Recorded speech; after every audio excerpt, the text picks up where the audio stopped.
What up? This your boy EA, aka the Black Rooster, aka OG Coffee Stain. And we in the building. Shout out to Wolfpack PPA. We just here getting it on a little bit early this morning. Got a 2550 table, two of them up, playing a little cash. Got my ass torched on the 1-2 yesterday, and then scorched earth on the freaking tournaments I played afterwards.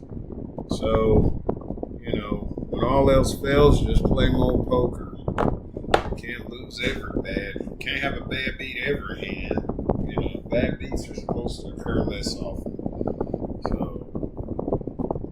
if they happen real bad one day, you should get run good the next day in theory. But I was looking at 1-2 tables, and there just wasn't one that had enough people. It was like 4 for 9, 4 of 9, and then it went to like 6 of 9, and everybody was sitting out because you don't want to play shorthanded. You want to sit at a 9-handed table with 9 players. So I was like, well, 6 of 9, and then some guy left, made it 5 of 9. Another guy left, another guy came. So it's like they just can't get 9 people on the table. And I'm like, it's never going to make the table. It's too early right now. So these 2 tables were available. One was 6 of 9 and one was 8 of 9. And I was like, it's lower stakes, but it'll probably fill up. When I play cash, I like to play 9-handed, so I'm not posting blinds. I get my free looks. 7 free looks are important, because you can get dealt some shitty hands, and the blinds coming around sooner just screws you. Looking at a couple tournaments here. I don't really have a lot of time to play today, so cash is probably going to be my focus. Get a good session in and win. Just play good poker and win. Play good cards and win. Make good decisions and fold. Protect yourself all times. Should be alright. I'm expecting a package too. That's why I'm here playing. Other than that, I'd be out doing something else. But this package is out for delivery. It hasn't arrived yet. They keep changing the expected time of arrival. It's going up. So at first it said arrives by 9 p.m. today. Then it says arrives by 6:40 p.m. today. And this is through United States Postal Service. And the mail here runs, if it's coming in the mail, it runs around 10 to noon, no later than 1, for over here. So I was like, I can put in as many hours as I can in that time while I wait on that package and then go do something else. Today I was driving my gas combustion engine vehicle. And, when you ride and drive in it, you're like, man, this is a good little car. I'm glad I didn't get rid of it. I'm glad I did keep it. No shame in this car at all. It's a great car, reliable car. The air conditioning, Freon, I guess, ran out on my electric vehicle. And that is a critical thing that you have to address because the electric vehicle is different. So like most people think, oh, it's just Freon, you just ride with no AC. Well, you can't ride this car with no AC because they have a special compressor. And the compressor for the AC is a dual compressor. So it cools the cabin, the AC you feel blowing on you. And when the battery gets hot, it activates a chiller that keeps the battery from overheating, the lithium ion battery. So when you're at like a level 3 charging station and it's refueling that battery, it gets hot. And then and that it'll kick on. Or like say here, it's okay. We're gonna 3-bet here. We got pocket aces. Not gonna do any messing around. 2 callers. Let's just make it 875. Anyway, so the thing is,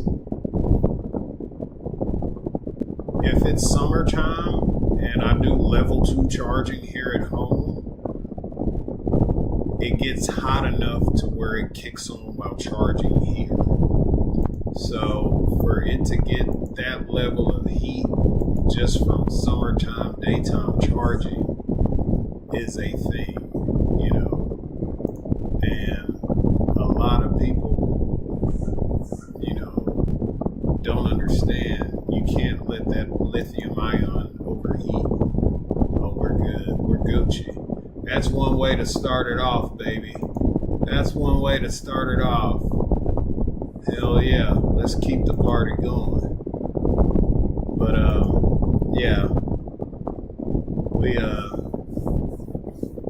So we went and got the Freon. And then it doesn't take the regular, R1 324 Freon, or 1234. What the fuck is it called? I gotta look it up now. So there's a new Freon that's out, and normal Freon that you get for a regular gas car is like R1234, and this is R1234YF, and the YF is what the electric vehicles have in them. It's supposed to be better for the environment, but it's also a little different because the compressor has bearings in it, so it can do both functions: the chiller for the lithium-ion battery as well as the AC for the cabin. And when it's out of Freon and you turn it on, you hear a grinding noise because the actual Freon is a lubricant for the bearings in the compressor. So, and that's how you know you're out of Freon, because I turn it on after it quit working and turn it off, and it makes this and you don't want to do that a bunch of times. They say it can cause like permanent damage, and then you need the compressor replaced. So my good old mechanic's got it over at his shop, and he's gonna get that Freon in there, and we'll be back rolling this evening, you know. And happy to do so, happy to be so, you know. So that's where we're at with it.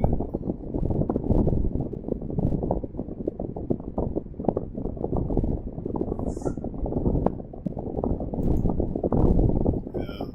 We're gonna do a lot of folding today because I really feel like the cash game tournament, I was still playing tournament style strategy. And a lot of people say, oh, well, it's just poker. And I'm like, no, tournaments is different. You're trying to accumulate chips, huge pots. Cash games, you want to only play your valuable hands. You really don't want to be in there with a bunch of marginal junk, even if it's multi-way and all of that. And I was on there playing all kinds of stuff. So, you know, I did have some bad beats occur, though, but I will take maybe the other pots I shouldn't have been playing. You know, I'd still have those chips in front of me. So, you know, there's always an accountable moment in any session where you lose. And to not acknowledge those things and say, oh, I was just bad beat was the reason I lost. And I'll review the entire session and all the hands. But like, well, I should have folded here. I shouldn't even been in this hand at all. All these are contributing factors. Like this, in a tournament, maybe I steal the blinds, but from early position in a cash game, no. It's not a good hand. And I was playing hands like that, you know, ace little suited, just all kinds of garbage. So we gotta switch gears, you know, that's fine, you know, I don't mind having to switch it up, you know, address it. So that's where we're at, you know. Other than that, sky's blue, water's blue, grass is green, you know.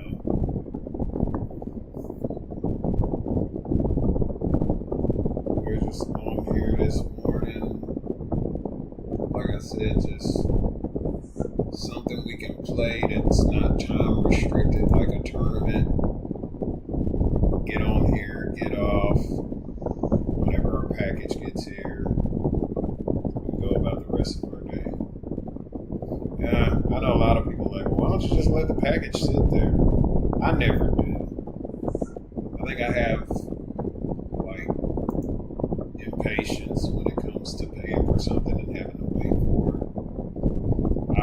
I would drive 2 hours away and buy something in person instead of ordering it online and waiting for it to ship. The only way I order stuff online is if it's not available anywhere. Okay, this hand is a phone. There's a 3-bit. If it was 50 cents, I was just going to call the line, but it's not. There's a 3-bit. Not even a 3-bit. There's a raise. But either way, yeah, out of position. So, this was a really good deal. I have the Axel GS 2.0s, which are the wired noise canceling ear protection for when you go shooting. And, those you have to really nail your seal. But they have the Axel X Core Pros, which are completely wireless earbuds. You put them in individually, and with those you get a better seal from what I perceive, from what I've watched. Because with the GS 2.0s, if you don't nail the seal and you think you nailed it, but as soon as you shoot a pistol or someone is shooting something like a rifle or something, like you'll hear the ringing in your ear. It's not protecting your ear because it doesn't have a good seal. And I only bought the GS 2.0s because the X Core Pros were ridiculously priced. They're like $299, $300, and then they always advertise that they're $149 on their website. Or if you buy one pair at $300, you get the other pair free. And I don't need 2 pairs. So they had that 50% sale going on where they're $149. And then I had a notification that I had $55 in the Shop app, Shop Pay, that they would apply toward the purchase, knocking it down to like 90 something bucks. So with tax and everything, it's $109. And I was like, tax, shipping, well, shipping was free. But either way, $109, you're saving money. You get those. I don't know what I'm going to do with my old ones. Thought about taking the new ear tips that come with the new ones and putting them in a package and selling it, or I don't know, get alcohol pads and clean the ear tips and put them back in the package and sell them. I really don't know. Sometimes you can post something online used and let people know it's used, and people will buy it anyway, even though it's been in your ears. They'll get replacement ear tips, as long as they get the item.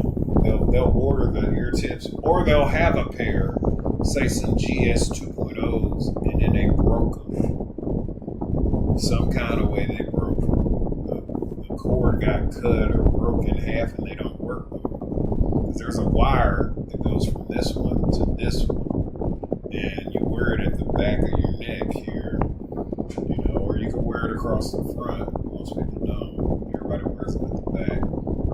And it's really irritating just having that thing dangling around my neck, rubbing around my neck, But I wasn't about to pay $300. I wasn't about to pay $150. So it was one of those things, good deal, savings there, execute on the savings.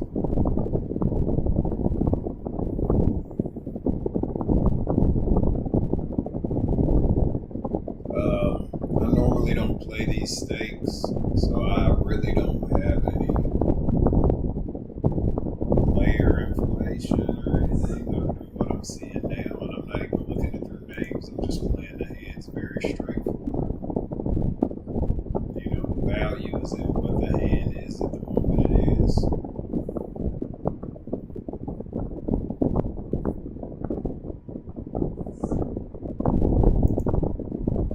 So in tournament mode, I'd call with 5-6 suited, because all he did was double the blinds, and I'm like, I'll have position if everybody else folds. See a flop, maybe I hit a flush. Cash, you shouldn't be doing it. Yeah, I hit top pair, and I can get runner flush, but even if I get the runner flush, my flush is a 6 high. I could be up against a jack high flush. You don't know if they have the same suit as you, so it's just one of them things. You stay away from it. See, look, the board got uglier. So that would have been wasted fuel, wasted ammo. Every call, every bet, every time you're putting chips in the pot, it needs to be purposeful and for justified reason when playing cash. Not a lot of room to just be playing hands just to be playing hands. So here this guy doubled the blinds. I have ace 5 offsuit in the big blind. It's only 50 cents to call. There is one caller, so it'll be multi-way. I can get wheel draw. I'd prefer for it to be suited, but for 50 cents I'll defend. Right now we got a gut shot straight draw, so we need an 8 to win. It is a gutter rainbow, so the card that comes won't complete a flush, whatever card comes on the turn. I'm not paying $2.31 to chase a gutter ball. That's too expensive. Really, any price is too expensive. And it's cheap enough, I don't really go for it.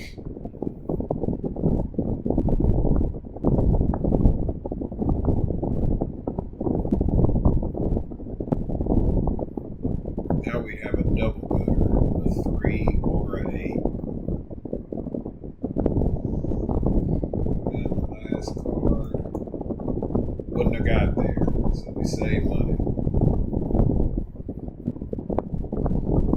$2 and change he bet, and then he bet again. That would have just cost us cumulative loss, chasing a low percentage draw.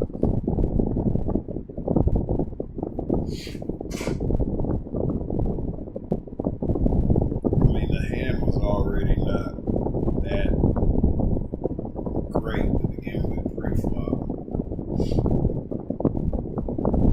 We were looking to flop better in order to continue there. And that I probably could have folded for the additional 50 cents. I hadn't played a hand on that table. So I'm like, yeah, I want to play it. I probably should have just folded 5 kicker. So with the ace hands, if it's ace 2, ace 3, ace 4, ace 5, you can catch Broadway, or you can catch a wheel draw and make a straight from the ace to the 5. And then vice versa, if the kicker is ace 10, ace jack, ace queen, ace king, ace, you can catch Broadway and make a straight, make the high straight, so straight to the ace. So that's kind of my philosophy on those. If it gives me the possibility of making a wheel to the 5, or if it gives me a possibility of making Broadway, if the 2 cards can be involved in that, then I kind of fall there. But not so much the wheel ones, really more the Broadway. Ace 10, ace jack, ace queen, ace king, king queen, jack 10, king jack not so much. I don't know. I play that hand and it doesn't work out a lot. It's really like a 1 pair hand, and you gotta hope you got the better kicker. If you hit the king, you could be in bad shape against king queen, because it's highly playable for around the same price range pre-flop. And if you hit a jack, that same price range pre-flop, so you really don't know where you're at, and it always winds up being a one pair hand, and you just gotta hope you have them. And you gotta hope they didn't get two pair, because the hands that are playable can be two pair possibilities. This one here will play king queen. I like it. So we called the raise. All we did was double the line. We didn't three bet. We got top pair. On fire out early. 3/4.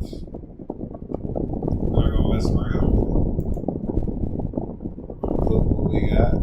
Bet it like because if you check and check call his continuation bet, these next cards could hit him. So bet the strength when you have it. No check call to see the next card cheaply. You got a pair. Take it down on the flop.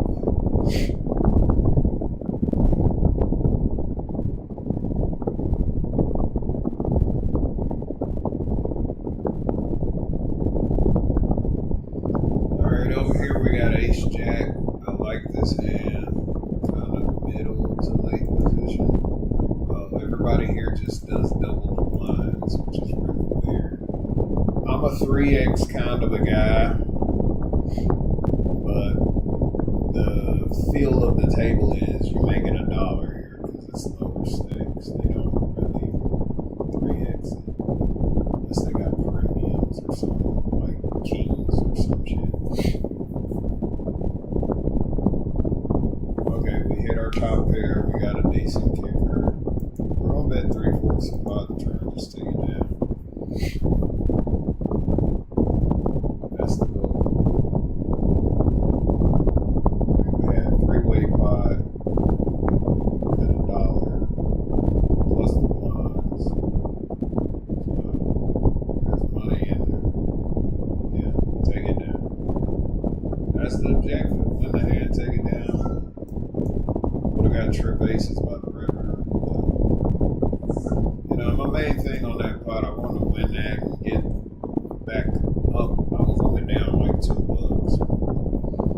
I'm trying to stay on the steady incline. Keep the chip stack going up. Really don't want to take any swings going down. These cash game sessions are things that happen are swingy enough. Things that naturally occur. Alright, this guy makes it $1. We have ace-3 suited, so the wheel draw, also nut flush draw. I call. Other situations I would 3-bet, but not with this kicker. This guy's raise is a little more, and I'm folding king-3. No wheel possibility. If it's ace-3, maybe I'll call, not king-3. If you hit a king, you got kicker problems.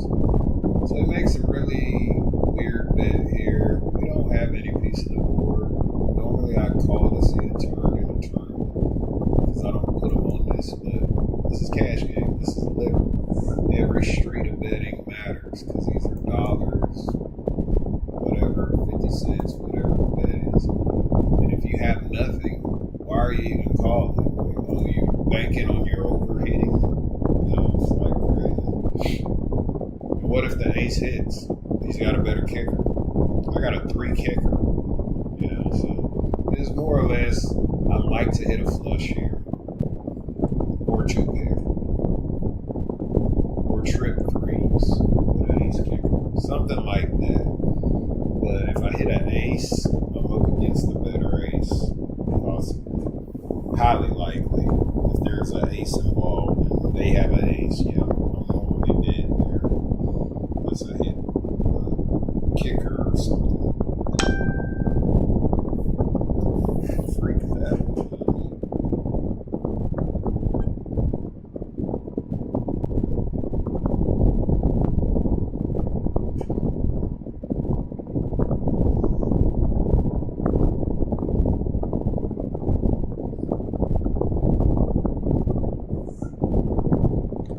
Okay, so Jack 4 is just not a play.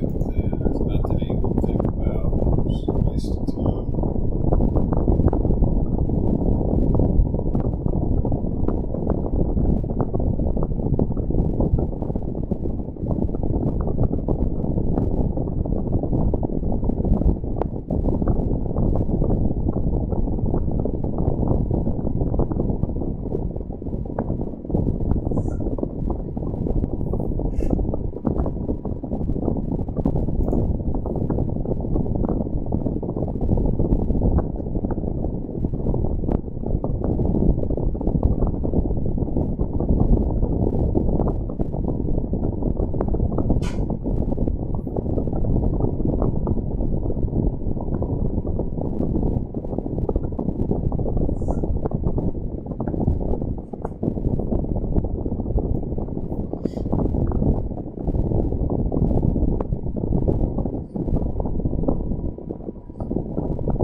Okay, so this is a suited wheel draw wheel raise here. Even though we're really in early position, we probably shouldn't. I'm gonna do it anyway.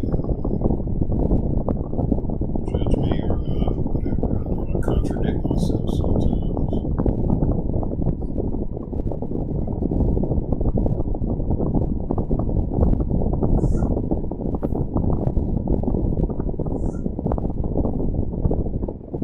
So here we got top pair. Just gonna bet and take it down.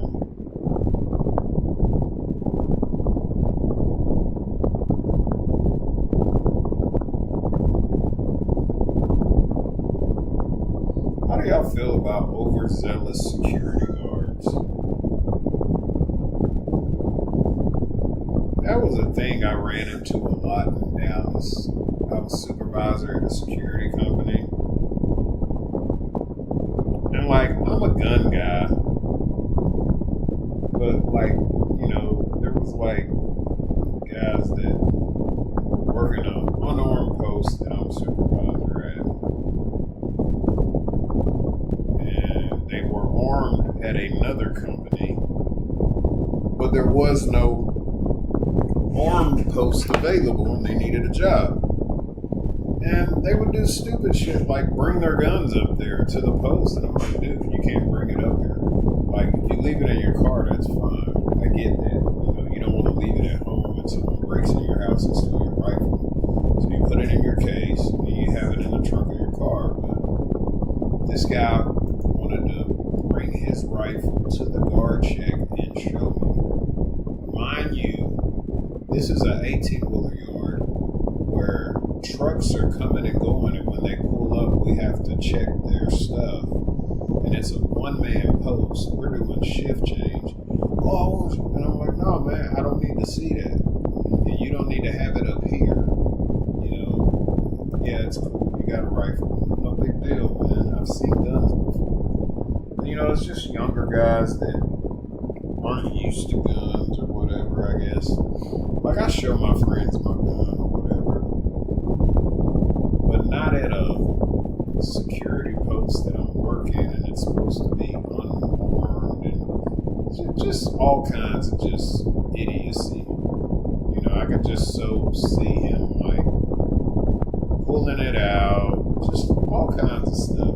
He's just very too happy about it. Like, I like guns and I'm proud of the ones I've purchased and stuff, but I'm not like, oh, look, every chance, you know what I mean? I won't show my gun to every single person. Like, I didn't even know this guy that long. He had just started working there. He wanted to show me his gun. And I guess, when that's your most prized possession, and it is, most people's firearms that they spend a lot of money on, maybe their most prized possession. Like, they may spend more money on their gun than they do on their damn car.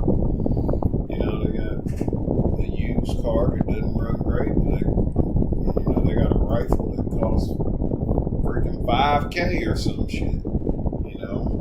They wouldn't spend $5,000 on the car, but they went and dropped $5,000 for the rifle.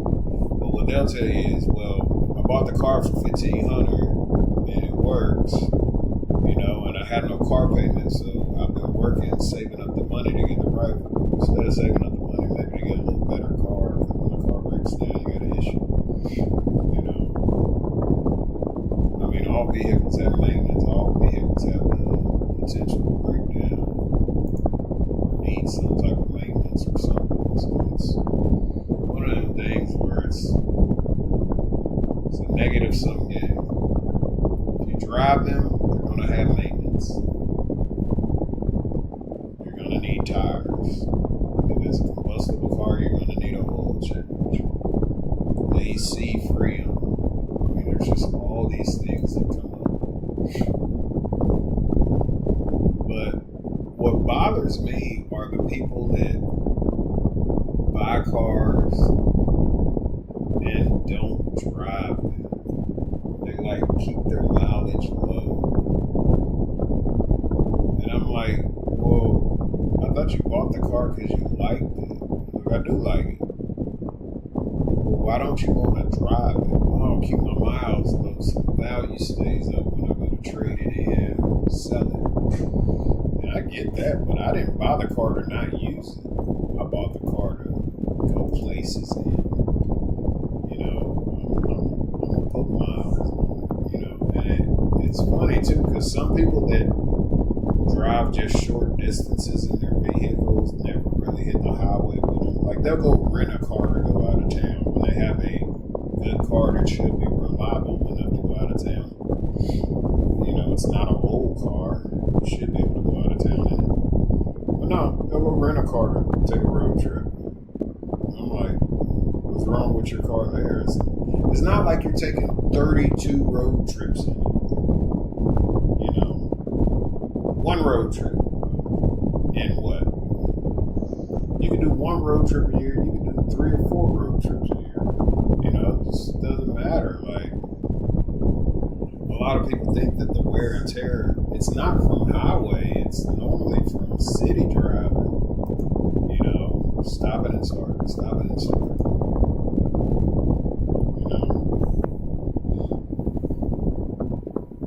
Bought some windshield wiper blades from a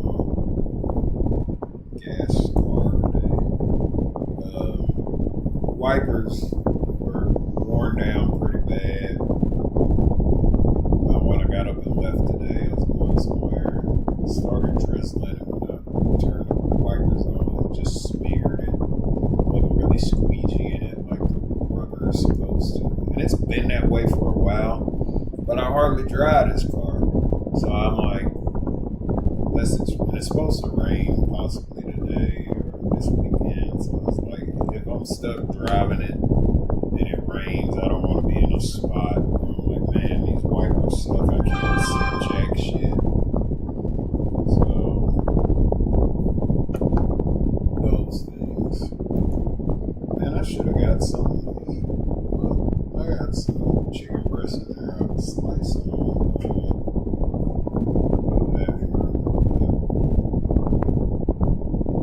Good thing about these cash games, you can sit out, pop back in, so you can wait till the blinds come around, do your blinds. Sit out on some of the free position hands. Get your stuff down, try not to miss any blinds.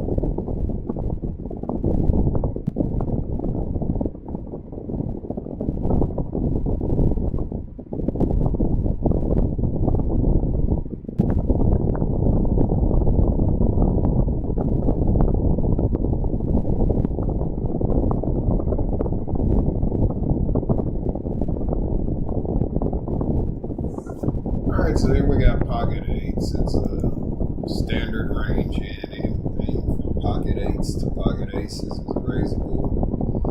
We're going to make it the standard raise for these stakes, which is 2 times the big one. If you make it 3 times, nobody's going to call it. Have a hard enough time just getting people to call the dollar. So here we flop the set, but there is a flush draw. We're going to bet anyway. Hope they don't have it.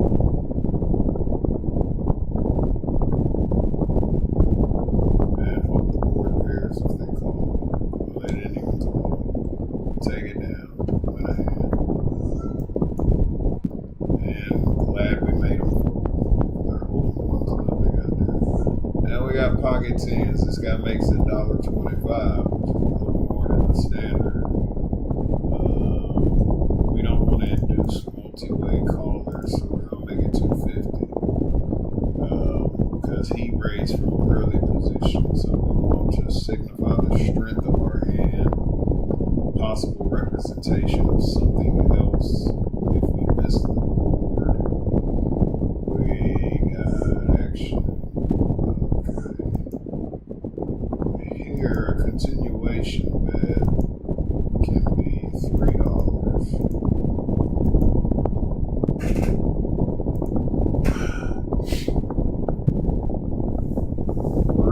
3 is because if someone has a queen, they could call or raise me and I can get away from it. I'm betting with an underpair. You see what I'm saying? And this guy just did that. So, it's rainbow. He may have top pair, he may not. But I only lose $3.06. We're going to make him sweat. To call that raise, ace queen, king queen, and I only have like a 8% chance with 2 cards to come on catching the 10, so it's just a fold. It's just, hey, I tried my C bet, and I got the 10 on the turn. You don't know that card's coming. So like rabbit hunting and seeing that, and like, oh, I should have. No, you made the correct fold at the time of what happened in the action. There was nothing wrong with what you did. Okay, so here we're open-ended. So check, call, or bet with equity. I'm going to bet with some equity here. Make it slightly under pot at $1.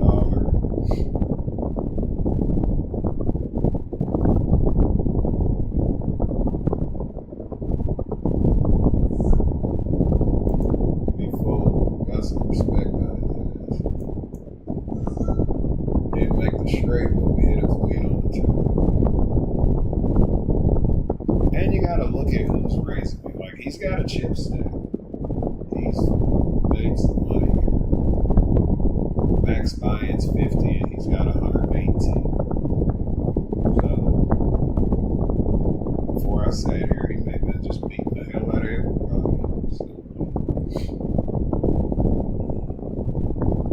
And then you don't know if that queen, with him calling the re-raise, he could have pocket queens and I could get the 10 and it could be set over set and I just lose my whole stack there.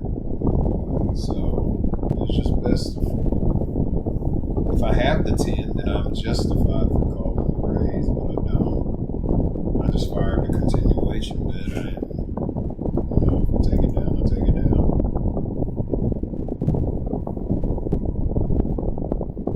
If it was an under pair to my 10, I'd call this range.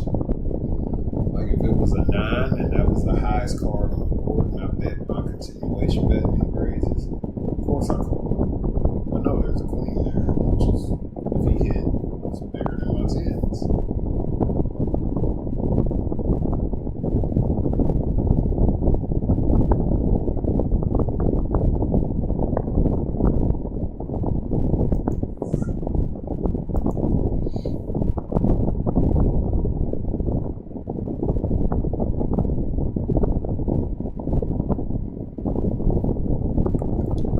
Checking my phone, looking for this package because the United States Postal Service app tracking, it doesn't update in real time.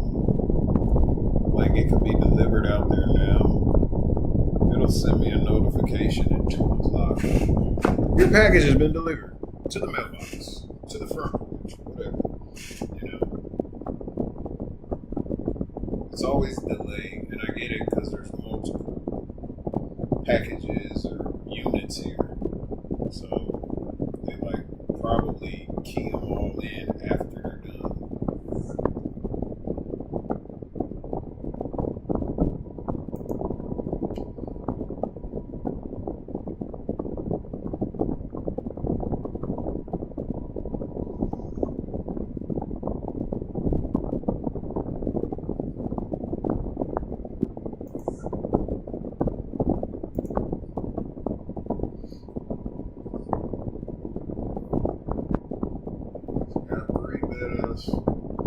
We don't have a 3-bet call in hand here.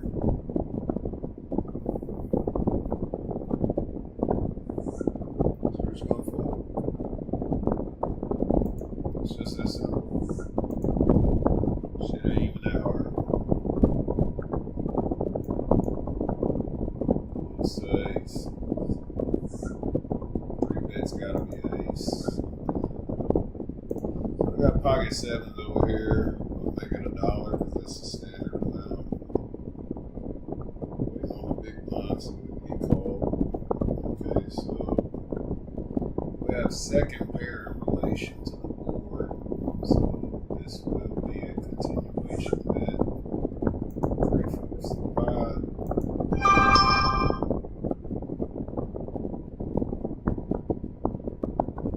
Take it down.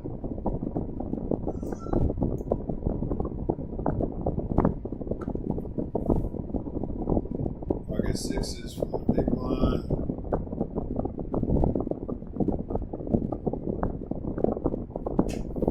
Somebody makes it $1.15, which is basically the standard raise.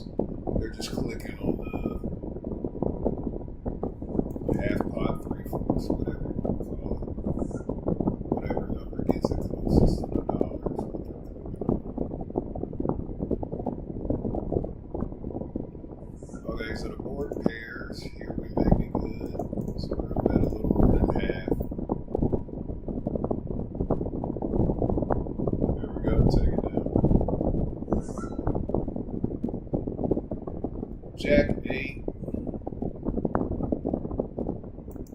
Call it 50 cents. Just to see.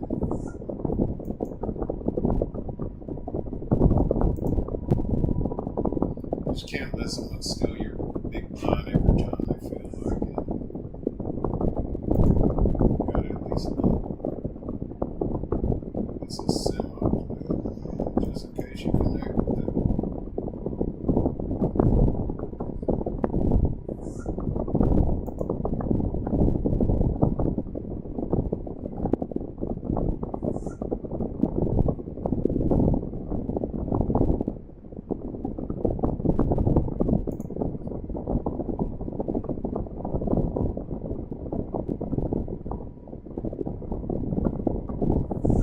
We got a gut shot.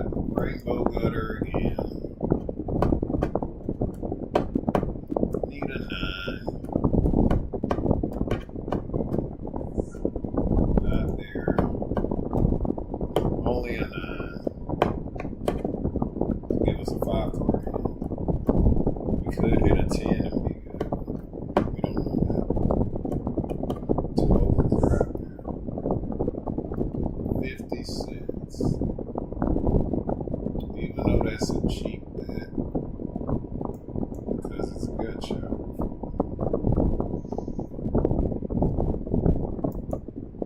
And it got still the right fold. And I don't know where the hell everybody went. We're missing 2 players.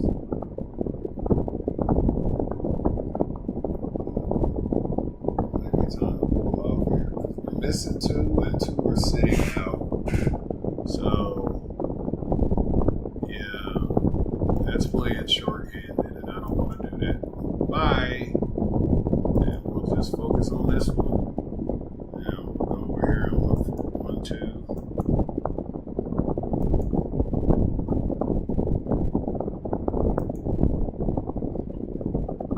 If they weren't sitting out, I'd stay. But if we're missing 2 players, now the table has 7, and then 2 sitting out, now it's 5. So we're playing shorthanded. Blinds are coming around like crazy because of them.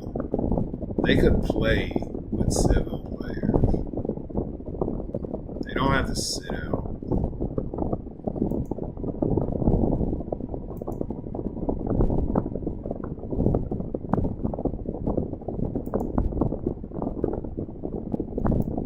So I'll keep this table, this 1-2 table, I'll keep an eye on it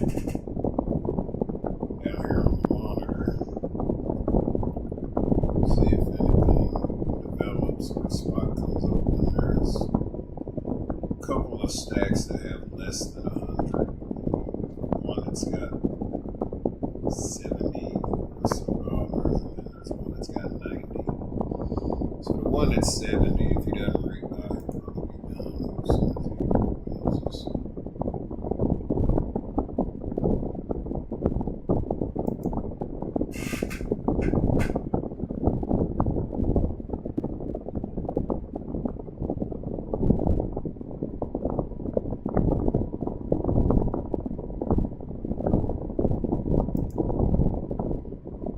See, now we lost 2 here. But at this table, everyone is still playing. Nobody is sitting out. Because the least thing you can do is just still play and just fold your hands until we get 2 more people in. If you fold the hands that are garbage, like you don't need 9s. I'll play 6-handed at a 9-handed table because eventually someone's going to come sit. But, 2 people leave and then 2 people sit out. No, it's just not a good idea. It's not a good. The whole point of getting to a 9-handed table is to play 9-handed.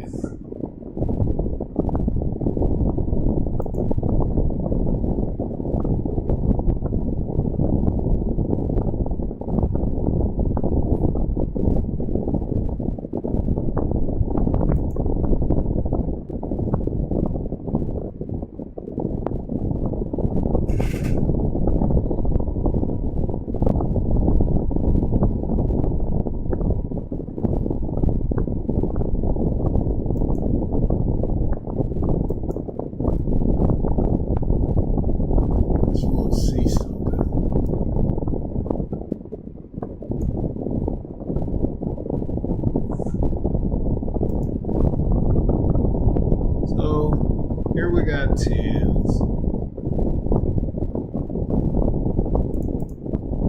I'll bump it to 2.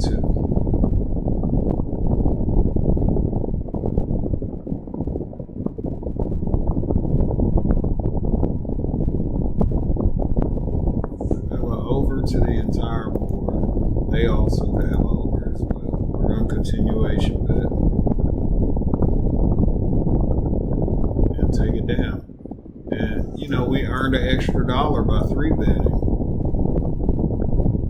Okay, see, now we only have 1 seat empty. So that's really good,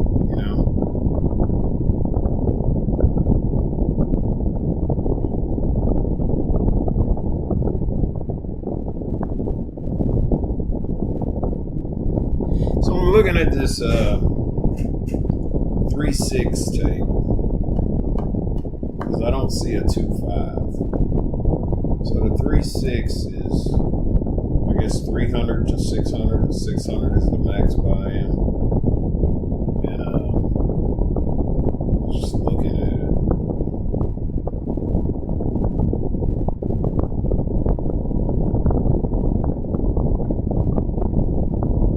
They have a 2-4. I just want to see this.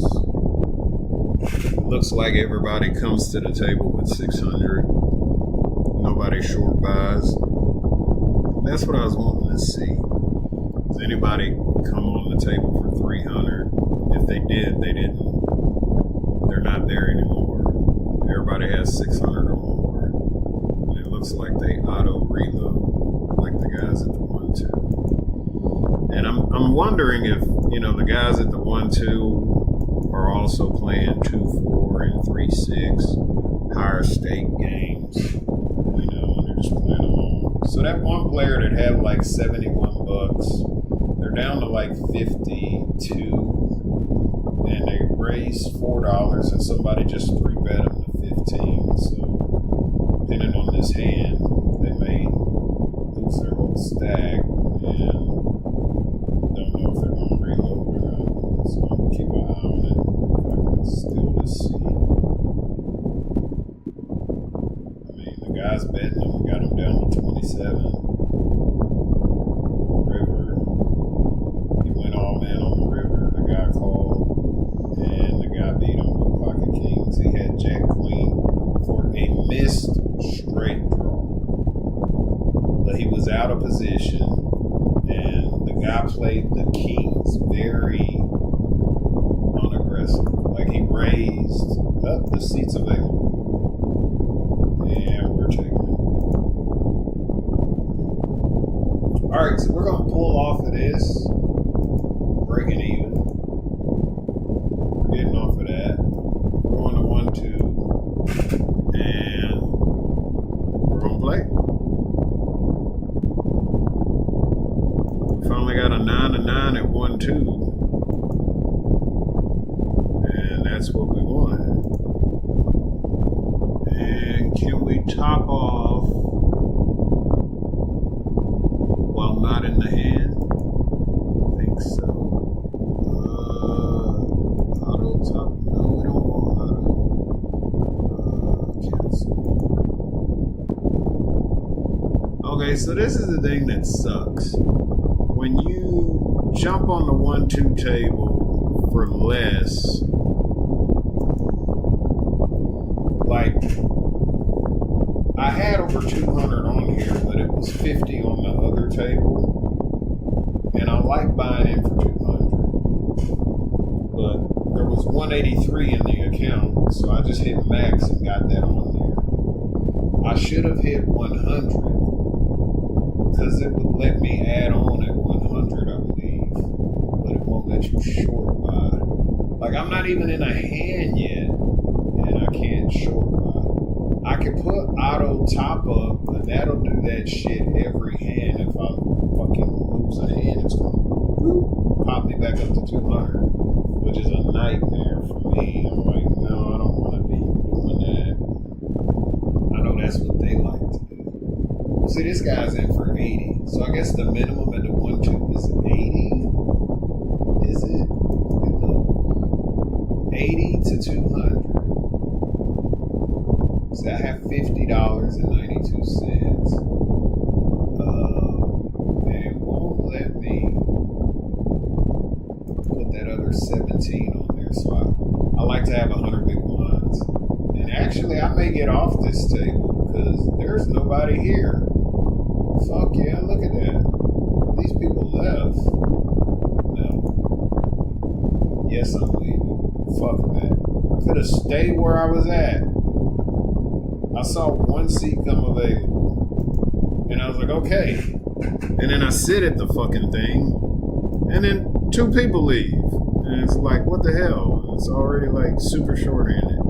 But the thing is, with me leaving, if it's still available, I can come back with the full 200 on, like I want to.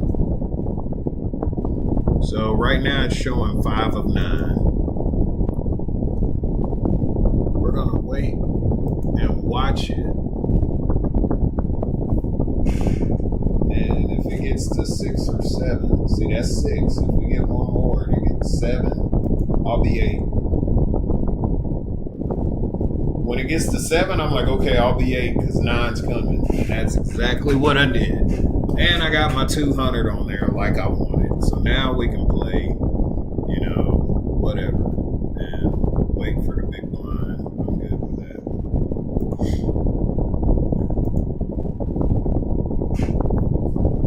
I just feel like when you have less, sometimes the guys attack you harder. But if everybody has equal amount, 200, starting off, you know, I feel like I play better when I'm back at 200.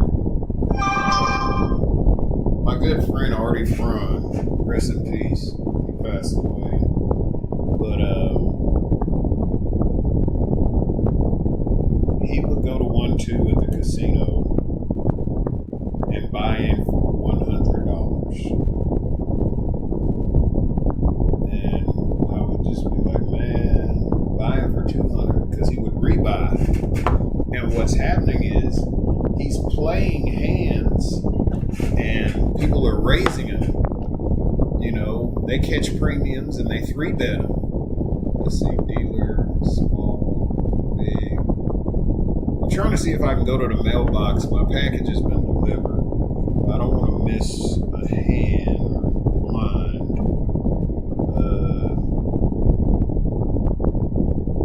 Let's see here.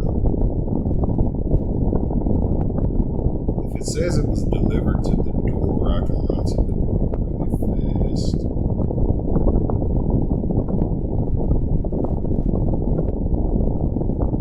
Your item was delivered in or at the mailbox. So the mailbox is a little bit of a walk. It's not a long walk. What happened to our 9th guy here, I really don't know. Oh, okay, there we go. Okay, so I got time. I shall return. Let me go get these X.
quicker than I thought it would. But I got back in time to fold before the timer timed out. We got our time back. Huh. Got a circular for Albertsons, Ardmore. And so this is the Axle X-Core Pros. In a nice little box. Shitty Amazon knife. Pocket tools on the button.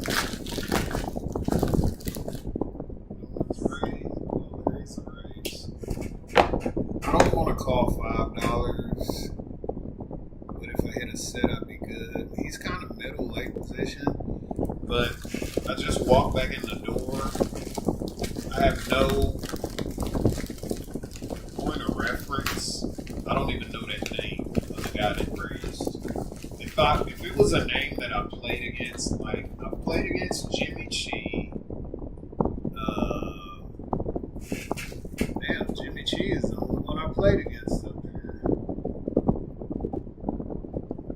Yeah, these are different players.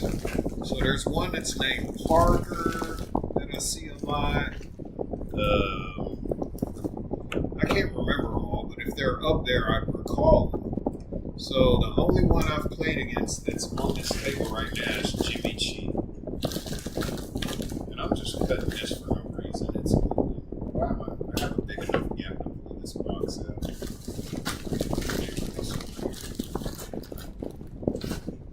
Alright. So these are the Axle X-Core Pro 4-in-1 Bluetooth Digital Ear Pro. They are earbuds that protect your hearing at the gun range from when you shoot or when someone shoots. And they're so much better than the over-ear protection because when you're shooting a rifle, you can't get your cheek well because of the earmuff is in the way, you know. And guys, if we can take this down, we're just gonna try to, because there's no point in not. So we're gonna bet. And hope everybody fucking folds. I wanted to bet 3-4. I'm like, damn, that's a lot of money.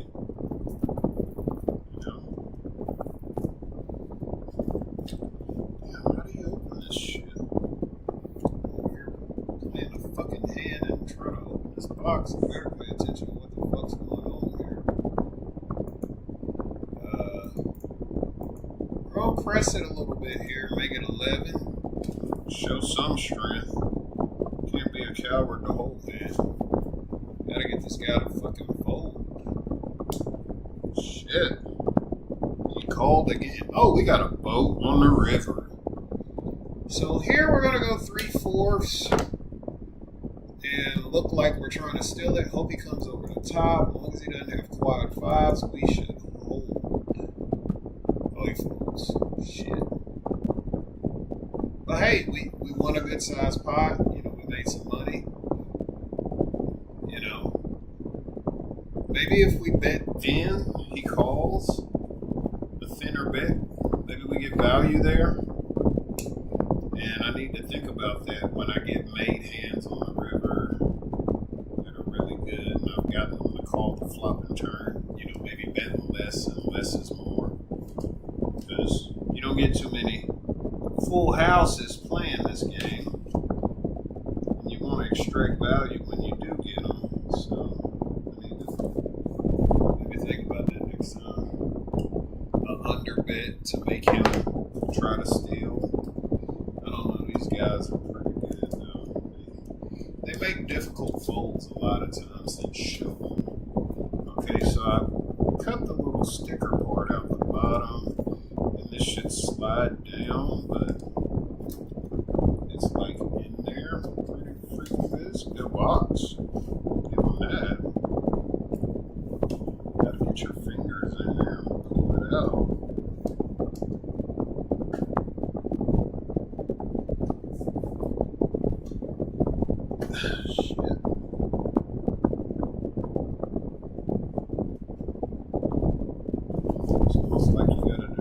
dirty still. Let me get it out. It should just slide out.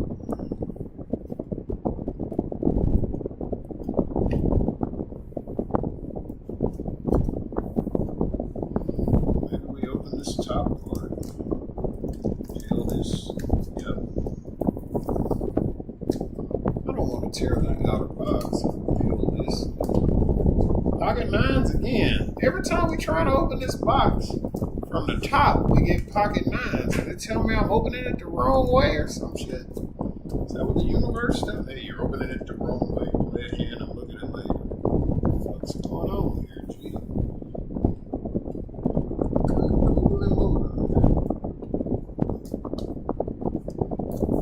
Because this little adhesive at the top, I mean, it's super glued on there or some shit. You know, and then you got these little plastic little thumb tabs like here. You know, I cut those on the line, so it should come on out.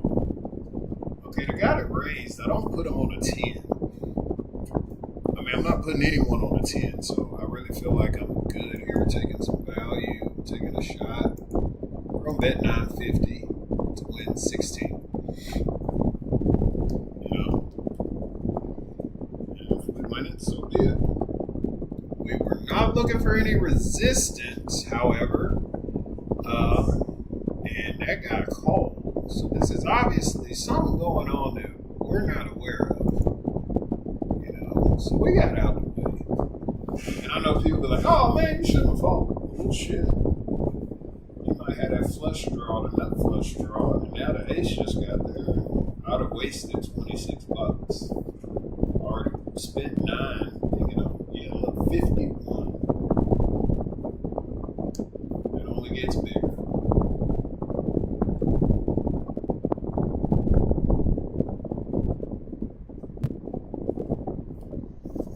Was it 6?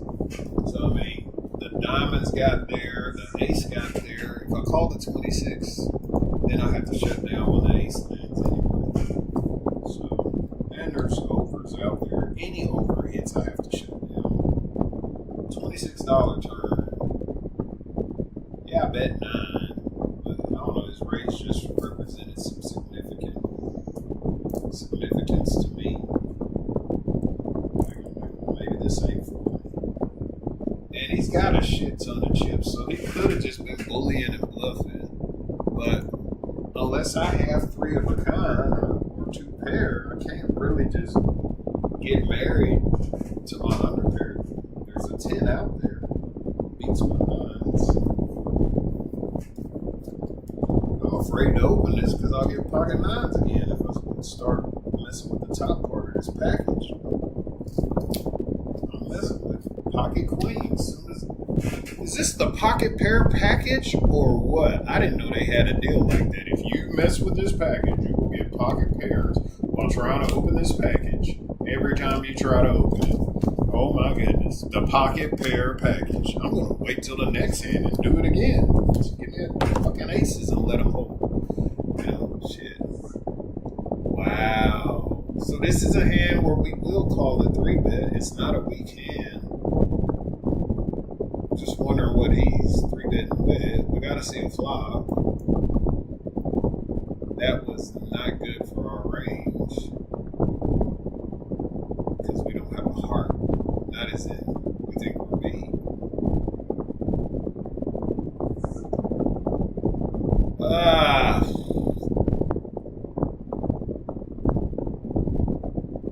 So you gotta remember, I'm under the gun, and he raised from the big blind. One more. Okay, now we gotta fold. Now we gotta fucking fold. Golly, yeah, now we gotta fucking fold.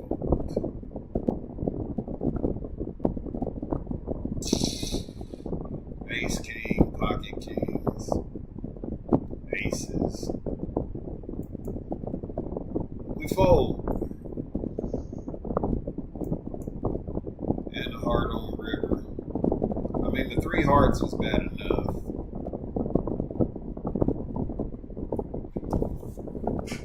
Really want to hit a queen there on that board, and we don't. So it's kind of suck.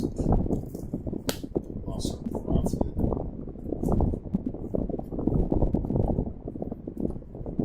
Now we're down. Boo!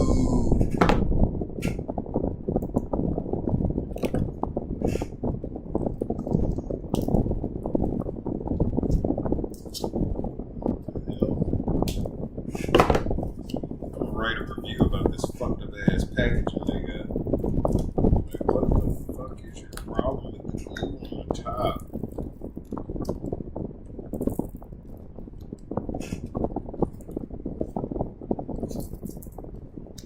I guess they say if you're shooting a gun, you shouldn't have carpal tunnel, so you should be able to handle this.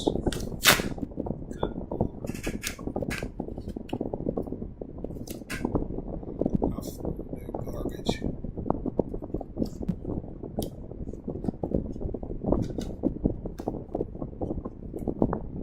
It's almost like it's designed to where you have to rip it open so they can tell the package has been opened. Alrighty, we got it out of this sleeve that's very tight fitting to another box. Now, I mean, it's very, fancy packaging. So I guess you pay for that. Perfect for these activities. Loud events. Shows a picture of a guy on a motorcycle. Shooting and hunting. Yard work. Shows a lawnmower. Music. Fitness. Shows a barbell with some weights on it. Construction. Audiobooks. Air travel. Watching TV. And general listening. Hearing enhancement, 5.2 Bluetooth connectivity, customizable ear tips, hearing protection, hands-free communication, touch controls. Touch control area is like flat on it. The hear control button, just the hearing volume up and down. Looks like a button you actually press. Charging case gives a full charge plus approximately 2 more full recharges, total 3. USB-C charging cable, carry case, and assorted ear tips for perfect fit. You got the foam ear tips, which are for, suppression of gunfire. And then the silicone is just for like if you're just not using them for that, you're using them for music. I would just put the foams in there and leave them on there. Hearing enhancement, hearing protection, Bluetooth audio, and touch control. Yep. 2 wireless digital ear pro buds, assorted foam and silicone ear tips, charging carry case, USB-C charging cable. That's that. Alrighty. This opens this way. Why am I doing an unboxing? Because fuck, I'm not winning any money playing poker. And it looks like it opens this way. Oh, there's that's stuck right there. That tab, I thought I cut it.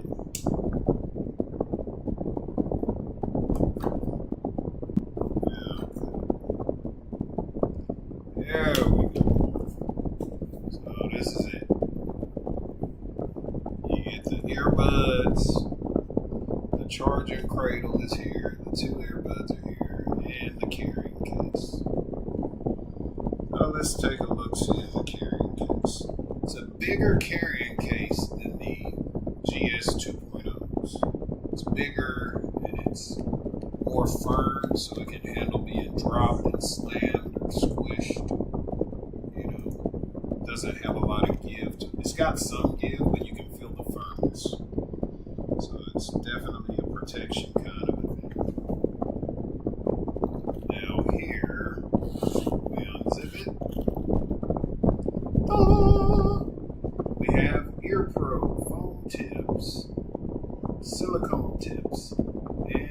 USB-A to USB-C charging cable. Awesome. Awesome, awesome, awesome.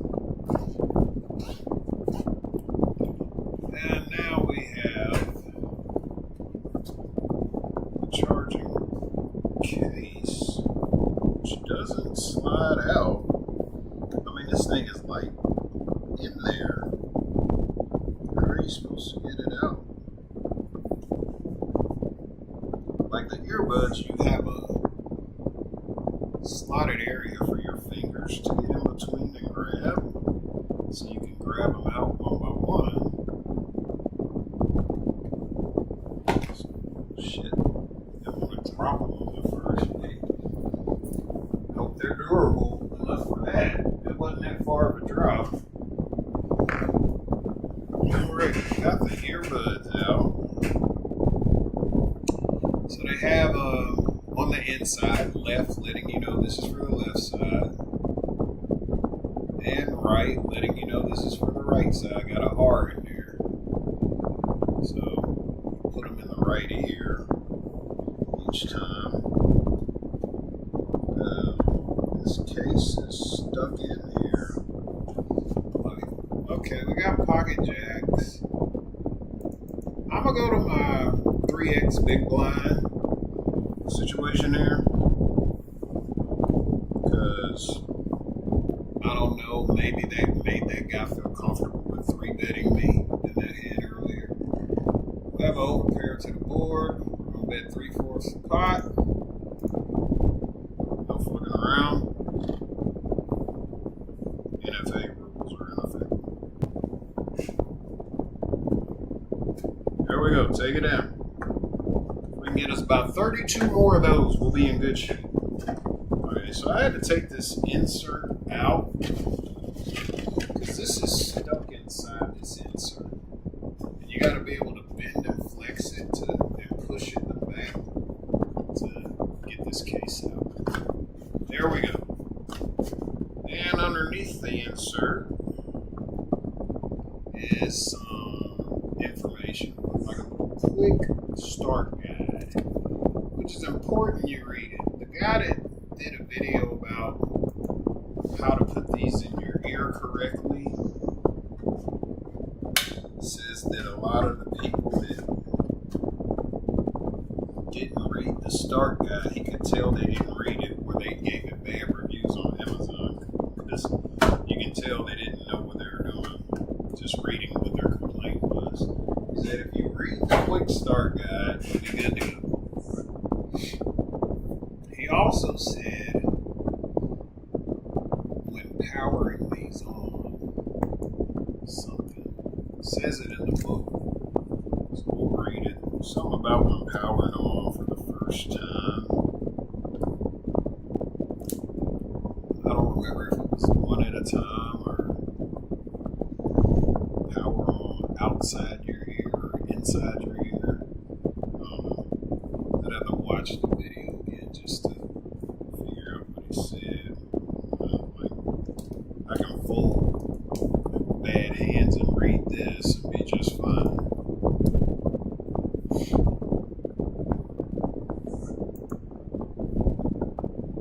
Read this guide before shooting any firearms or exposing your hearing to loud sounds.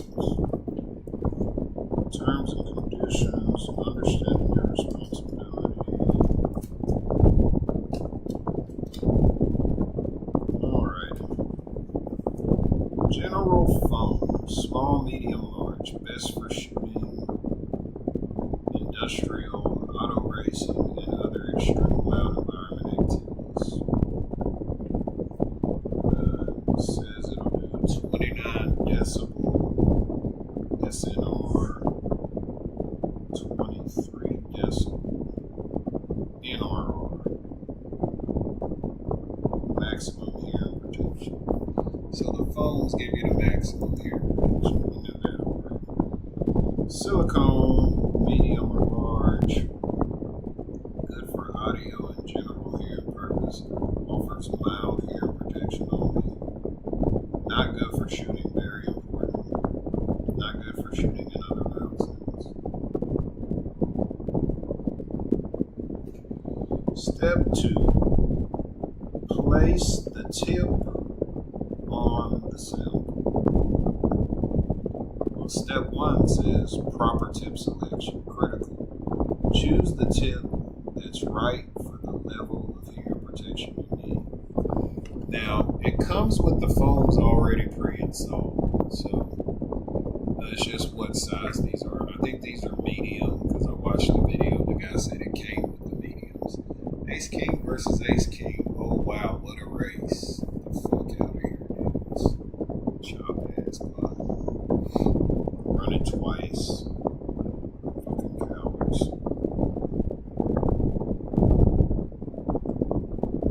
Step 2, place the tip on for that. Step 3, check left and right ear indicator to be sure of proper placement. Yeah, we already know that. I'm just going to get to the important part. Step 4, compress the phone tip so that it's smaller. This will help it go deeper into your ear canal for best fit and max protection. Step 5, insert earbud tip into ear canal as shown.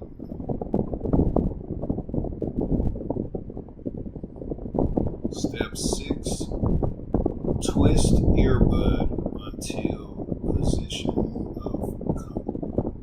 position comfortably in your ear. So you go like straight in and then you turn it back. That's what they're showing to get it in there. Step 7, hear control and protection. Touch control area.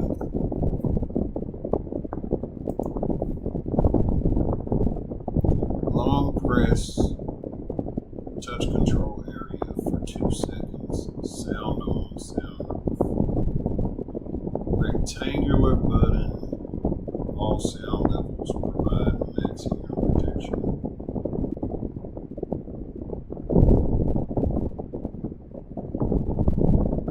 Press rectangular button to toggle between volume levels. The earbuds will be flawed at low volume. The volume levels will move from high to low.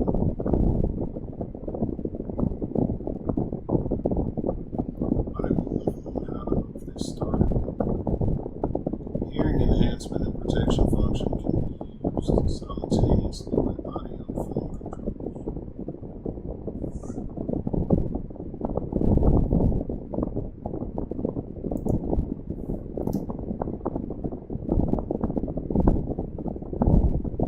Clap test. Before you use the earbuds, test to ensure your hearing protection is working properly. Clap your hands next to your ears to make sure the earbuds are compressing the sound. Testing for shooting. Test 1 to 2 gunshots and make sure everything is working before firing more shots or listening to other loud sounds. If sounds are not enough or causing pain or discomfort, stop.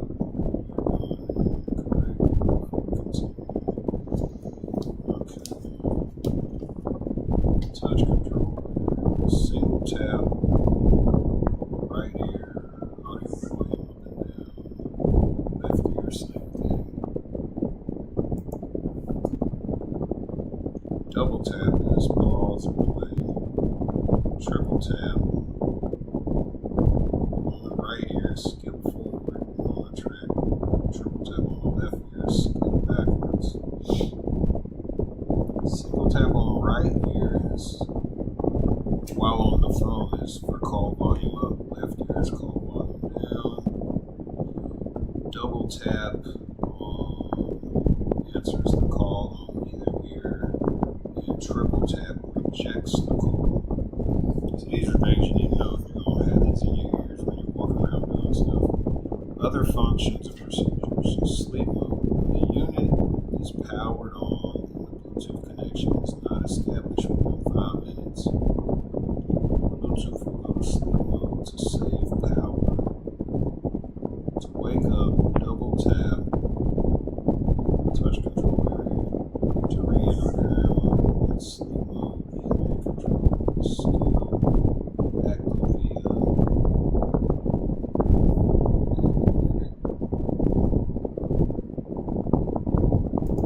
Let's see a more.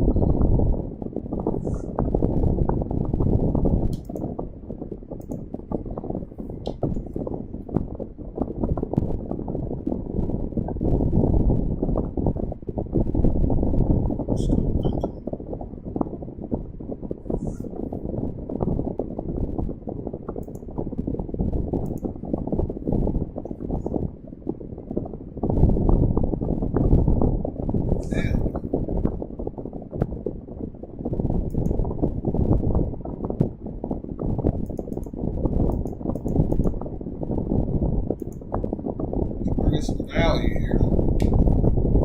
Valuetainment.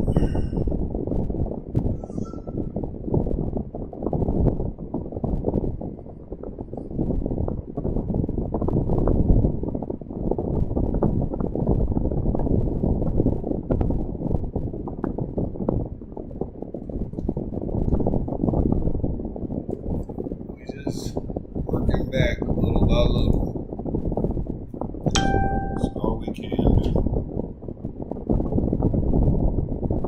So they have a single earbud connection feature where I could connect one earbud to my phone and say one earbud to this laptop because it has Bluetooth. So you can connect to two different devices and hear two different things, but I don't know why you want to do that. Connecting Bluetooth. Remove earbuds from case. They should automatically connect to each other and searching for pairing devices.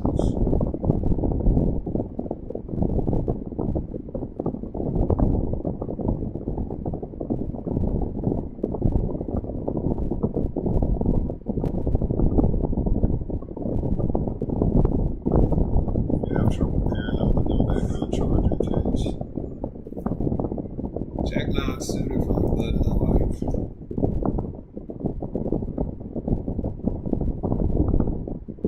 And remove them and try pairing again. Bluetooth range is approximately 30 feet. Open-ended, 8 outs, and heat bit. That's to try to keep me in because it's probably going to clean. Yeah, 8 or a king. Check with you. Get that card on.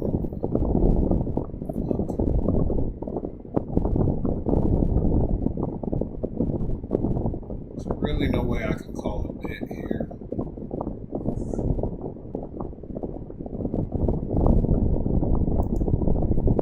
And making a raise is just stupid.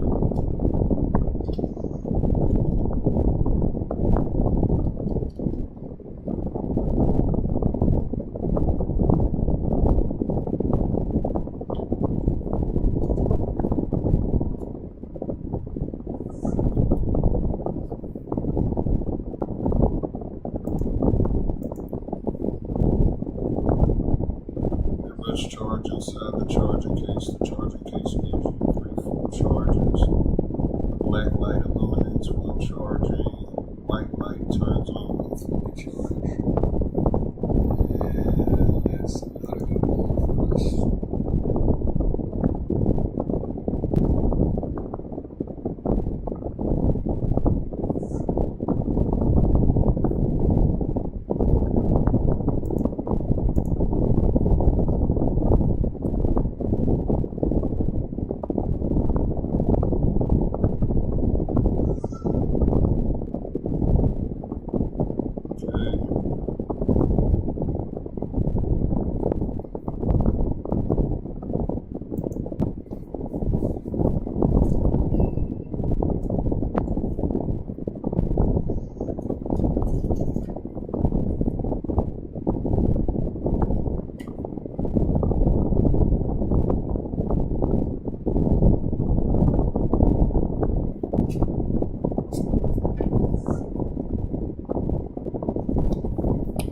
So it looks like I need to put these in the case and then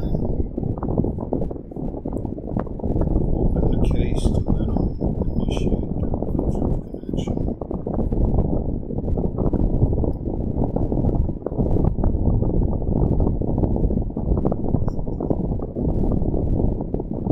This is the right one. They have like the little magnetic sensors that they kind of click into, and then it lights up like that when it's fully charged. It's purple when it's charging, so I guess they come fully charged. There's some Q-tips around my ears, though.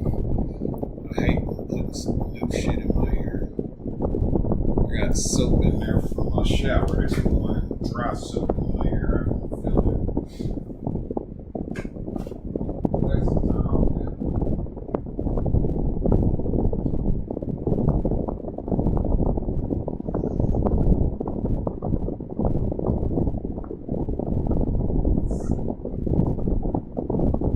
That's some garbage. Oh, shit. It's not that over. Have I ever seen one?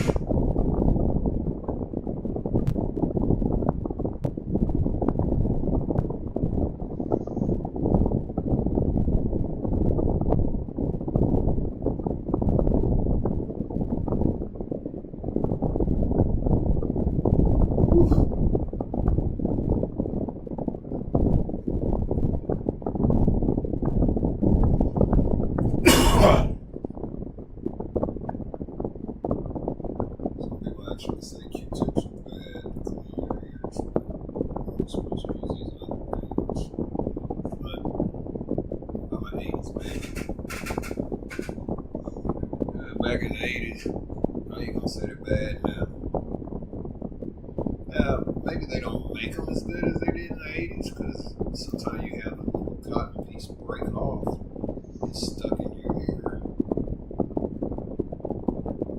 That's like manufacturing. Alright, here we got pocket threes and a small one. Depending on what happens, raise wise, depending on what we do.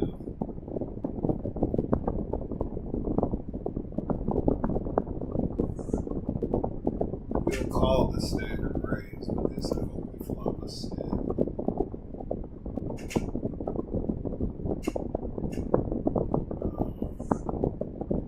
Boy, a diamond draw.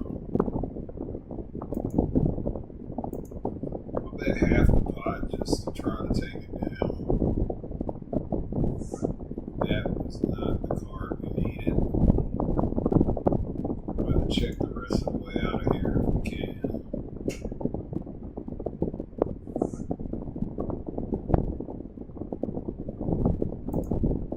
The bluff still, does it still work?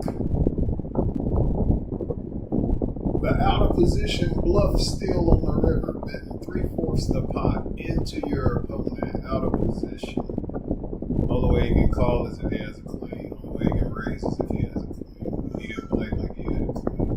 You can judge me later for that shit, but I needed that pot. I need that to get me closer to my starting set. It's like the Q-tip isn't scraping. I have to scrape the fingernail or something. I don't know. Anyway, feels better. Not that much junk in there now.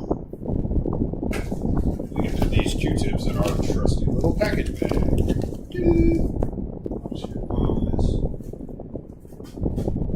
Now, you know, it took me roughly 3 or 4 different hands playing them to get back to close to 200. And one was a really bad bluff. But, you know, sometimes you just feel like you know where your opponent's at in the hand and what it takes to get them off the hand.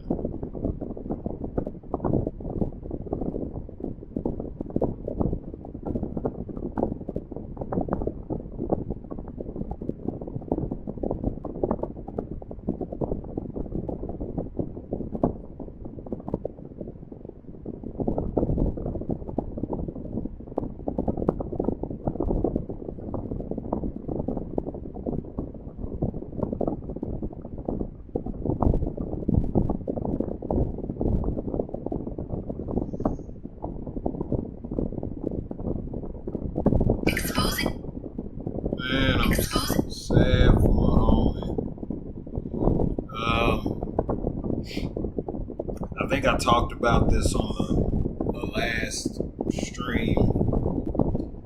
Some upperclassmen of mine that, they were older than me and graduated before me. They lived 2 blocks away from where my parents live. So we live in the same neighborhood. And they knew the older kids, and I knew some of the older kids. They hung out. I didn't smoke weed, they smoked weed. That doesn't have nothing to do with this shit. Anyway, I drank. So sometimes we drink, but they smoked and I didn't. Whatever. It didn't matter that they smoked weed. But they're 2 brothers, and he died in custody in Tarrant County Jail.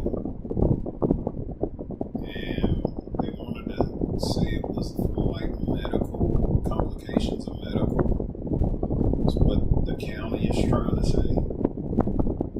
But when the doctors examined him, he had bruises and stuff on his face. Like he had been beat up, like they beat him to death or something. Not like it was a medical thing. And, Tarrant County went out of the way to release him, get a judge. So they do this every time with any inmate that may die or is dying. They will get a judge to sign off on a thing releasing the inmate from your custody.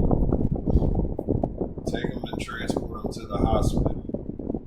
And he's released at the hospital. No guards present once that thing is signed. And they pronounce him dead at the hospital, out of custody. So it's like he was having a medical emergency. We did a medical transport. We released him from our custody and notified the family he's having a medical emergency so they could get there as soon as possible. And then, oh yeah, he's beyond saving. And it's really sad, man. It just really is a sad thing because, nobody there's very few officers, if they are involved or know of it, that will speak up and do the right thing.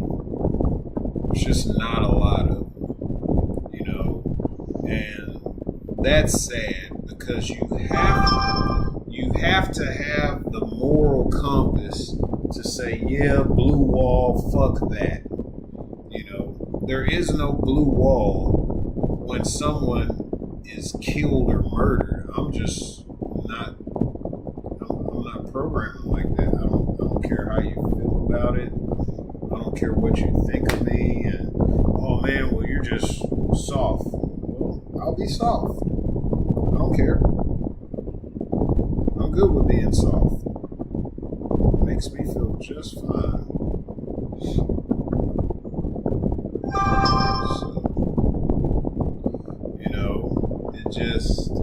I didn't know it was on me. I was pairing these earbuds and talking at the same time. It just really upsets me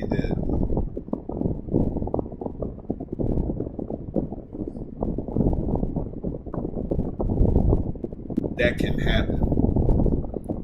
And nobody says anything. And they said, I forgot, I think since, don't quote me on this, it was either 2019 or 2018. 70 inmates have died in custody in Tarrant County. And these earbuds do not come out very easily because they're magnetic when they're in the charging cradle. So it's like getting it out. The magnet is doing its job keeping it in. Oh my goodness, it's like you turn them upside down and they're still in there. I hope y'all are getting this. I had to turn it upside down and pull it out. There we go. We got them out. So we're just trying to see if these are paired to my phone. This is the right one. I'm going to go straight in. You're supposed to squeeze these to foam down to get them small. The only thing is, when you squeeze it, it immediately starts coming back to shape, so you got to get it in there really quick. That feels like it's really in there snug. And then we'll rotate. Oh, and it uses the back of your ear to lock it in. That's in there. And then hopefully the foam will expand more. Let's try this left one. It is a better fitment, if that is such a word. Let's just turn.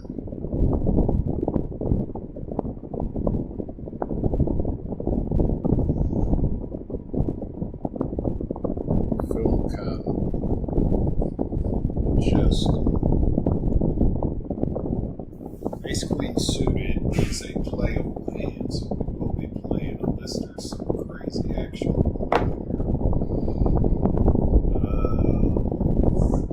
It's enough to call a raise and possibly make a re-raise.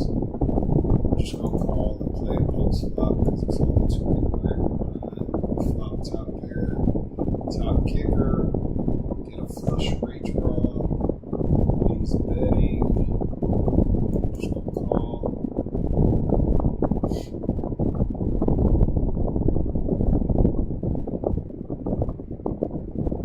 Not folding.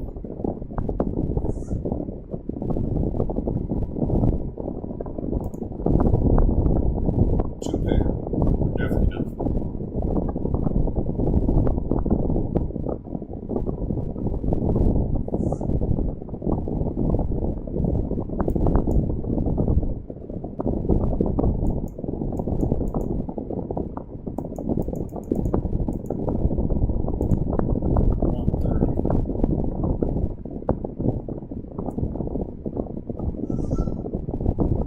So he didn't have it, or he just had a worse kicker. Got Ace Queen again. I think these things are on, but I don't know what mode. You have to touch the touchpad and see. It's not I can't see where I'm judging. There it is. I can feel the flip. So I just turned external sound on where it helps you hear. And yeah, the fan is louder. Audio from the poker is louder. Golly, I hope he doesn't have ace king. This is a little spot. May have to fold. Oh, that's a callable bet. He may be taking me to value town. Yep, he took me to value town. Won't you take me to value town?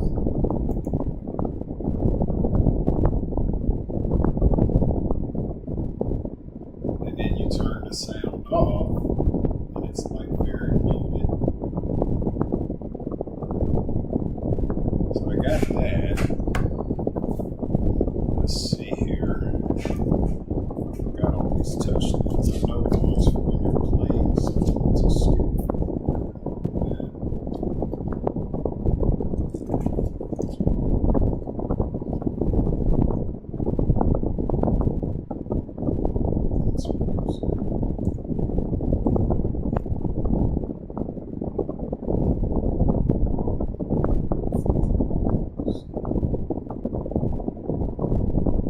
So I guess when it turns on, it's automatically in protection. Solid green light for 2 seconds is power. Flashing green light is Bluetooth pairing. Flashing black light every 30 seconds is low battery. Green light flashes 3 times, then turns off.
play a YouTube. Let me play this session. There's your audio.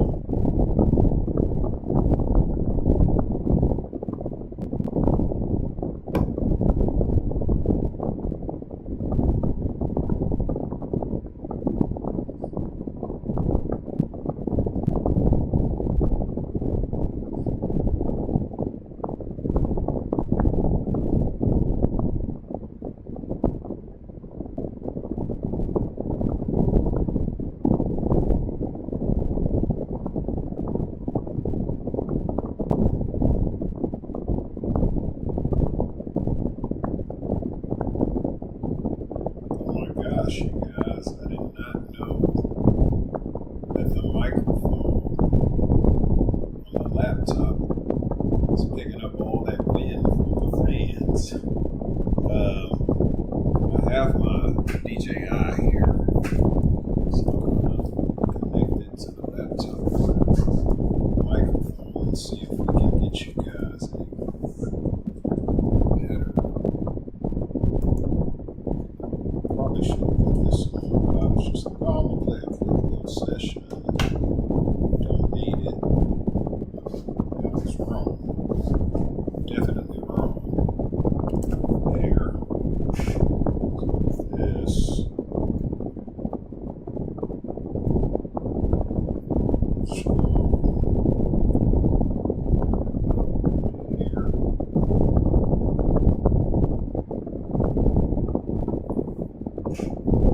Inside of my shirt, so if there's wind, because I got two fans on, I got the one that blows around the room and the one that blows near the laptop to keep it cool. Let's see.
So it helps if we turn the damn thing on.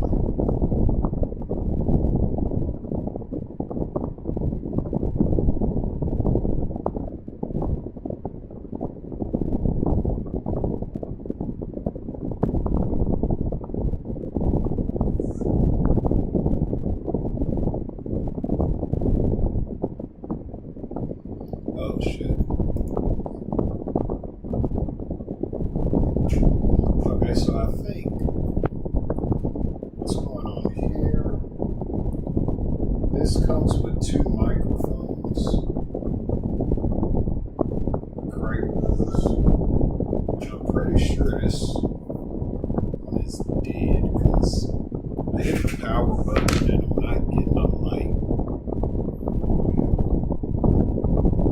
link or something. Oh.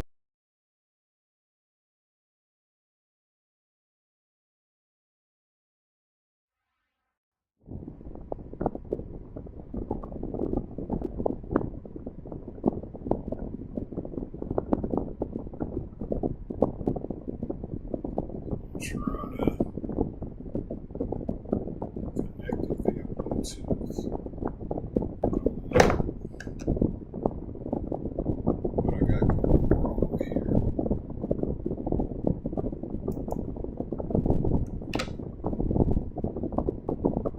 Hold the Bluetooth button.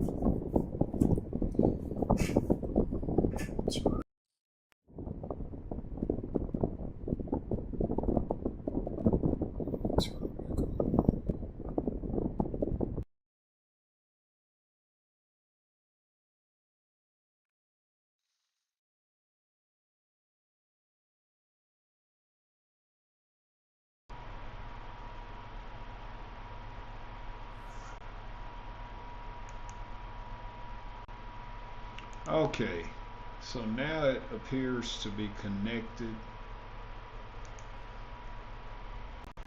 It appears to be connected. We don't appear to have all that jarble, I guess. Or do we? I don't freaking know. Because there's a lag too, so I gotta wait for it to catch up.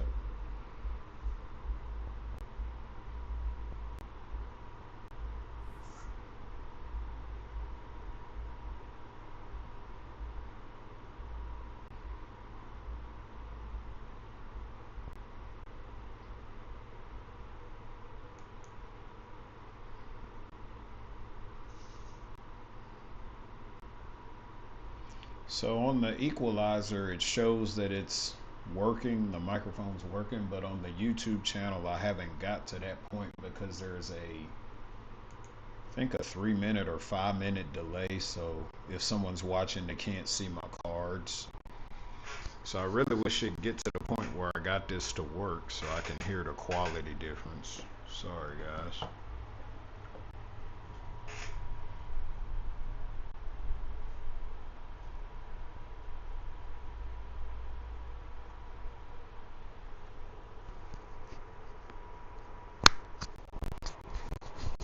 Okay. Got it pinned to my collar here. Like I said, it's still behind.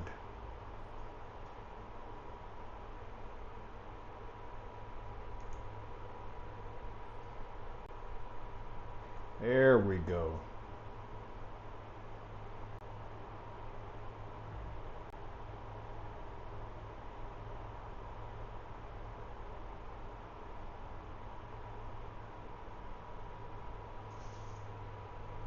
So, there we go. Okay, we're in business.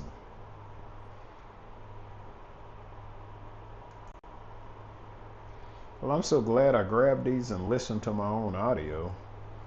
You know, if I never do that, I wouldn't know this whole thing was just fan noise. I gotta remember to put this microphone on every time. I mean, you still hear the fan in the background, but it's not the wind noise of it blowing it directly across the front of the laptop. You know, now it is two different Bluetooth devices, so they're kind of clash with each other or whatever. I do need to do the hand clap test to see if these are working. That didn't do shit. I don't think it. I'm still hearing my clap. Is it suppressing the clap? I don't know. Shit, I really got no clue. It's like I gotta go shoot a gun to see if it's working. It's insane. Just run outside real quick. Pop, pop, pop, pop. I'll be like, what the hell was that about? Get the police called on me. Let me switch modes. Okay, so now I have the sound on where it lets me hear around me. And I'm going to see if the clap gets suppressed from the other sounds I'm hearing.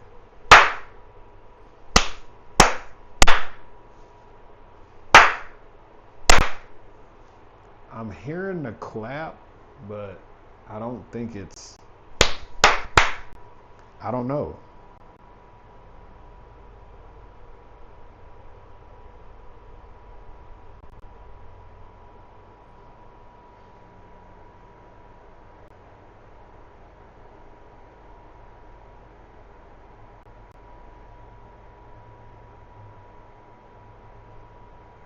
So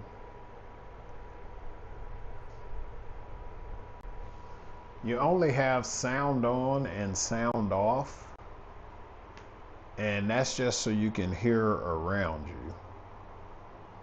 I'm going to gather and say that it's muted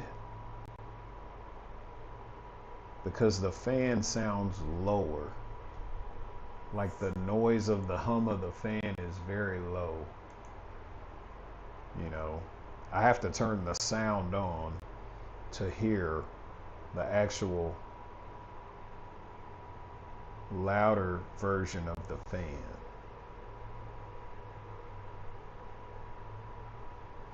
So I'm gonna say it's working. Now, probably to get better sealment, different ear tips, they feel like they're in there good. But I know with the GS 2.0s, I was a large foam in ears. So I'm going to change these out right here and just see. Because they come pre-installed with the mediums. And now that I have that out of my ear, I can hear how like I'm talking, and in one ear I can hear, in the other ear I'm like muffled. It's weird, but yeah, I'm pretty sure they're working. We just need to get the larger fit in. If we can get this out of the case, I mean, everything's a tight fit for this company. They went out on the packaging and let's squeeze it tight in there so it doesn't. Now I do like this thing here. It comes with all the ears. It's a bubble pack. And then this is an adhesive kind of thing you pull back. So I like that, you know, because you can re-adhesive it, I guess. So these are the larges here. Those are the smalls. And I have on the mediums. So we're going to switch to the large. First, you got to pull these off.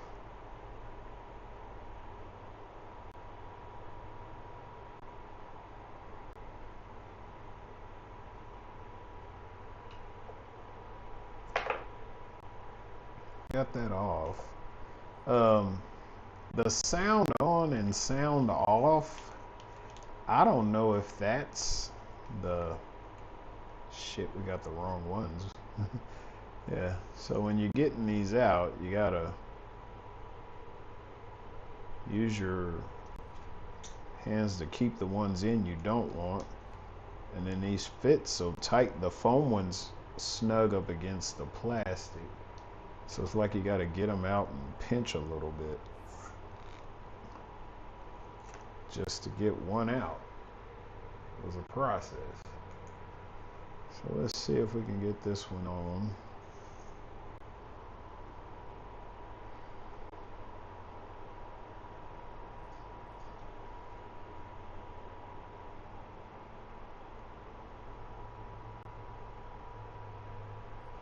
That went on pretty good. And let's see how it fits now. Squeeze down.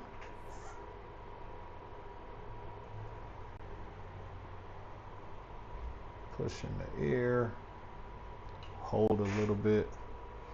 Let it expand. In the ear canal. You're going to push it way deep in that ear canal. And you're going to twist.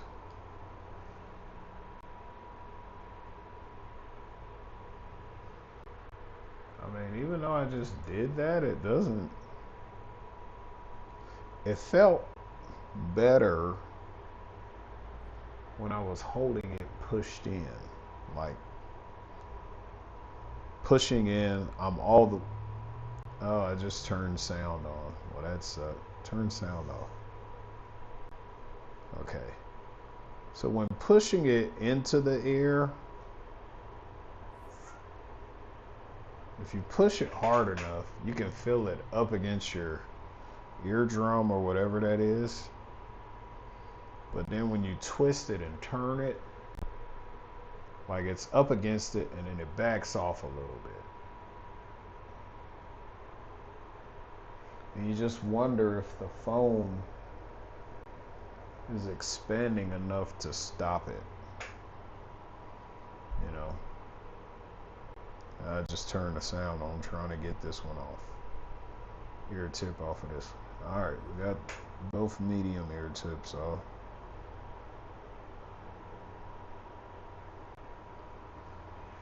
Let's see if we can get this other large one out. Push it, pinch it. So The GS 2.0s came with some extra large earphones for people who have really large ears, but they say that they don't fit these. And I watched one video said it didn't fit these, and then I watched another video said it did. So I really don't know. So with this, I'm gonna just go straight in without really squeezing the foam down. Push in and turn. And that one actually felt better instead of pinching it down. So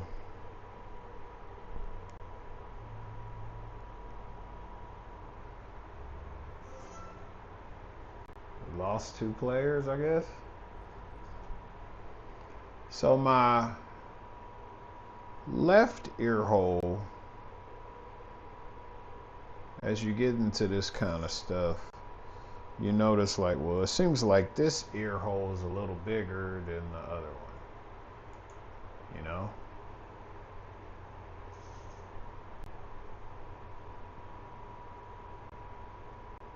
Where's my button at?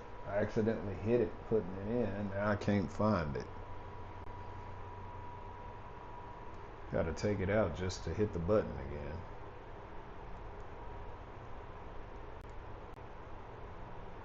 So putting it in, you got to kind of hold and then turn, but the part where you're turning, you don't want to touch that button that turns up the volume.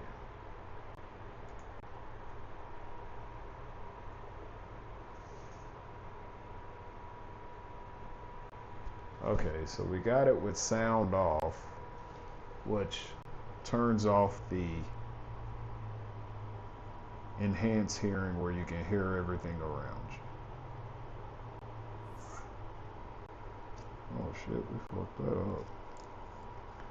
I put the foam one in the silicone. I guess as long as I get them all in there, it's fine. I'd figure it out if I had to switch them.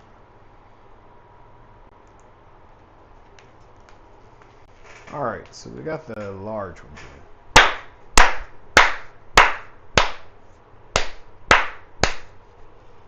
But you can't tell if it's working because you don't know a reference point for how loud that clap is, because both ears, it's in both ears, and it's, well, is it suppressing or is it not?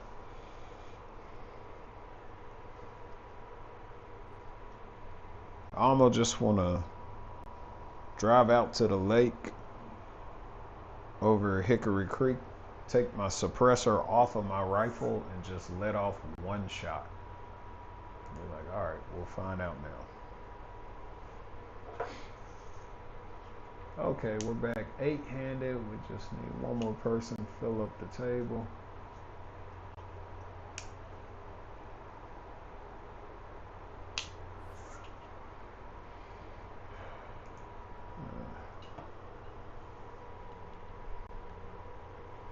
See how this audio sounds.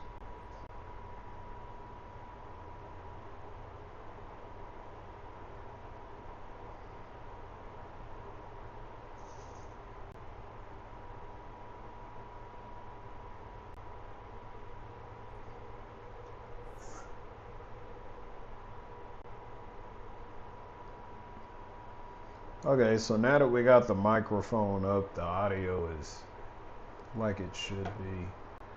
My apologies for all that wind noise. You know, I just got to remember to put this microphone on every single time. So, I mean, I will, because I paid for them and I need to use them more often. So, I'll definitely start putting them on.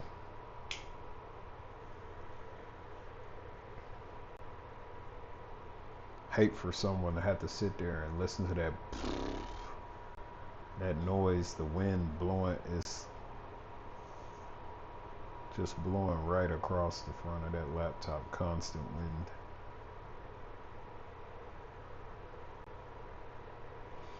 So this doesn't quite re-adhere, or maybe it's because I got the wrong things in the wrong spot. I think that's what it is.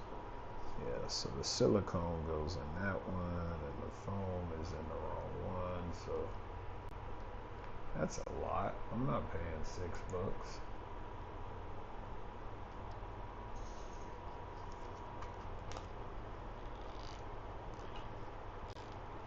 Not for Jack 8, anyway.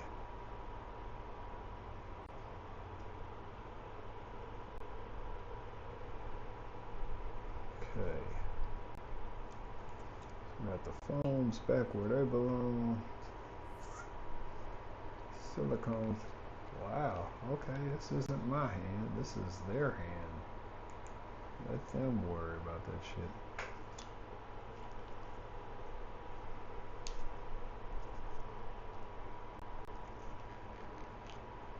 Maybe like a little bitty pencil eraser or something. Like a pencil with an eraser head on it to push this back down. Or I had to squeeze it out.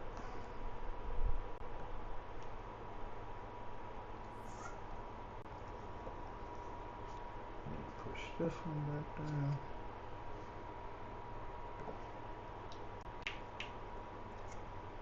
Then it could sit flat and not put pressure, making the adhesive come off. There we go. Okay, we got Cowboys. So we're obviously 3-betting here.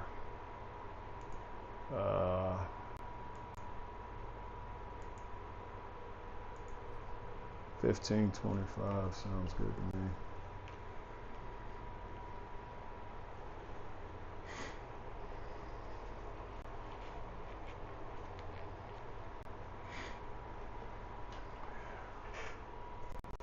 I'll take $4.40.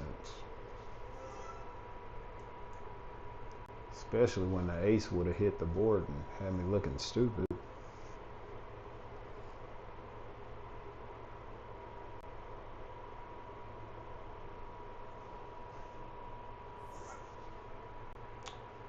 All right. Queen 10.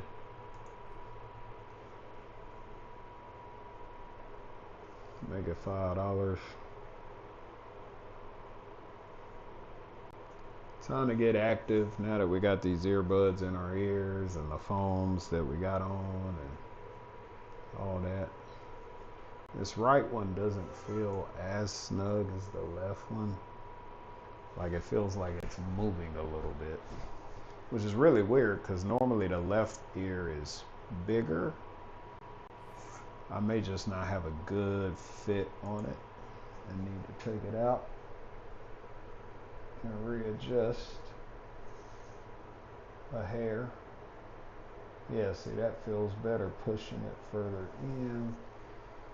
And I saw another guy said something about you gotta hold your ear way up and then like open your ear canal up and then turn. Oh wow. Shit, that made a huge difference.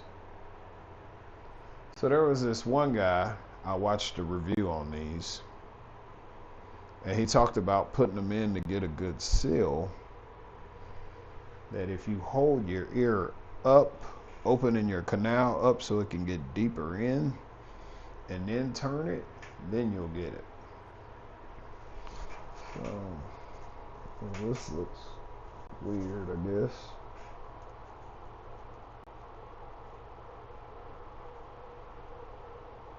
So when you hold that ear way up,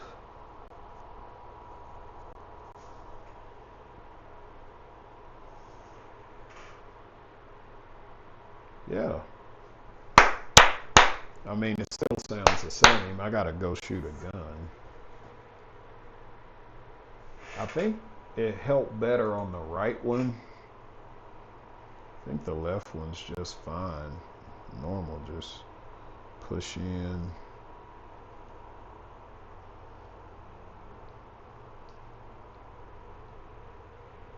No.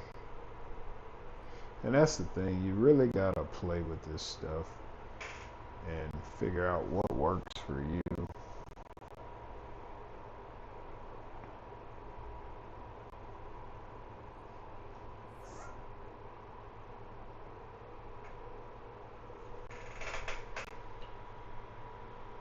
See, that one felt better, pulling my earlobe down to open the canal. I mean, it's sealed. Like, you have that inner ear voice, like when you put the foamies in. I got a seal now. I mean, I still hear my claps, but I'm sure they're muffled because I like listening to myself talk, I hear it. So I just turned the sound on so I can pick up noise.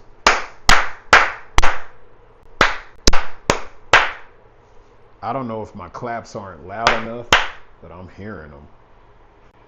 So I don't know if they're reaching the decibel point where it protects it, because even with the sound on, it's supposed to suppress up to a certain decibel level any loud noises.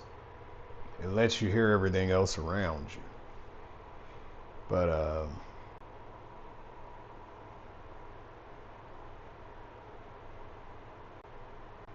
there's only like one thing I could possibly do.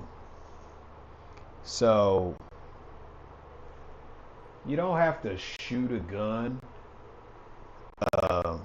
If you've ever racked your slide back on your rifle and then let it go, it goes pow. Or if you like, on my CZ Scorpion, it's got the slap, like the HK slap on it.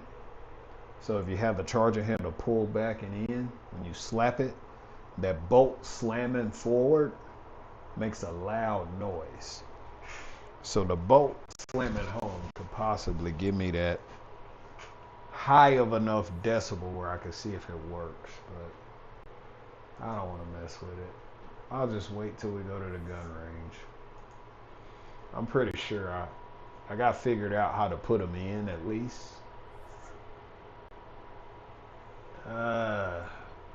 We don't have a huge draw. So it's like no point in staying. Like the turn would have to open us up, and it didn't. So it's like there was no huge draw at the flop, so it was pointless.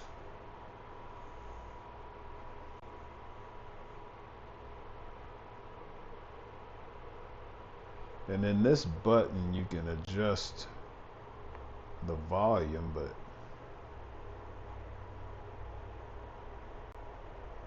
feeling where the button is, good luck with that shit. Oh, there it is. Okay, where is it on this? You gotta very carefully, because you want to just push the button. There it is.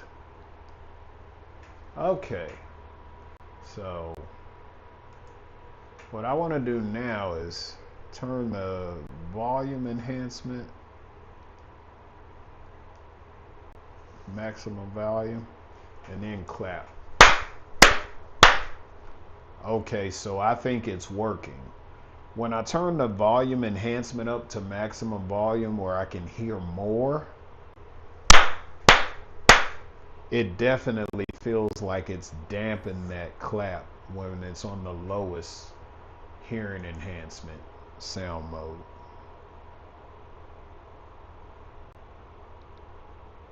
See, at the lowest one, it's like a real low hiss, and you don't hear all the stuff around you. It feels like I hear the clap, right? Like I hear it louder, but I'm probably not really hearing it. It's just the sound enhancement is low. But when I turn the sound enhancement up, well, shit. There it is. So this is maximum sound enhancement. So I think it's suppressing that. I want to say it. That's my punching bag. Nobody was harmed in this experiment. Yeah, like I hear it, but it's muffled. That's a good tester. That might work for testing purposes. Let's see now what. So now I have the sound turned all the way down, lowest.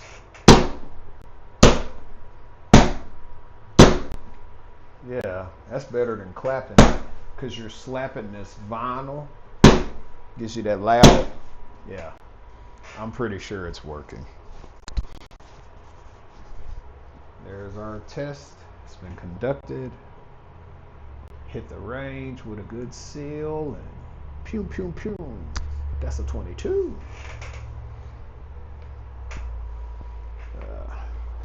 Best test would be to go out there, shoot a few rounds through my pistol, the Echelon, because it's got the barrel that's that's ported and compensated. So that's a really loud, for a pistol, it's a really loud, concuss. And then the next best test would be shoot the AR unsuppressed, because the muzzle brake on this freaking thing is obnoxious as hell. So if anything's gonna do it, I mean, the AR would be the ultimate test,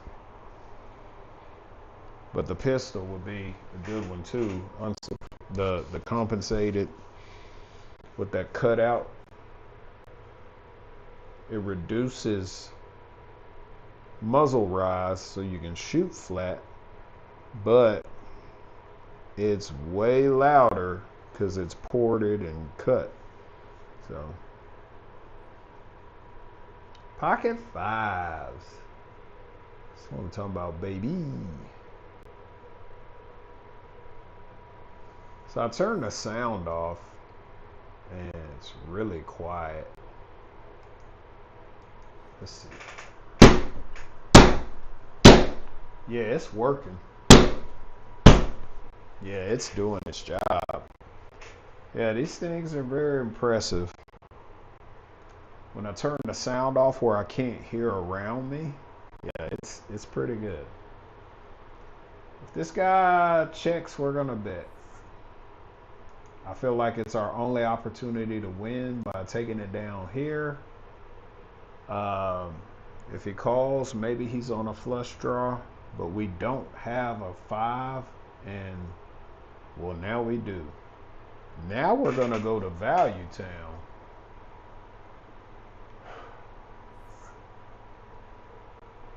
We're gonna continue.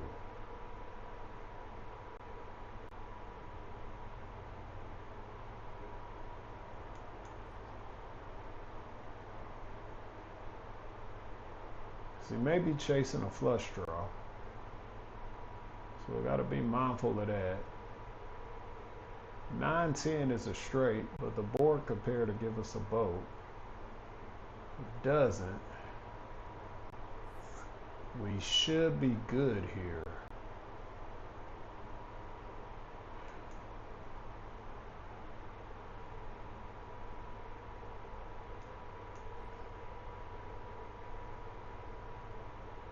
He should fold,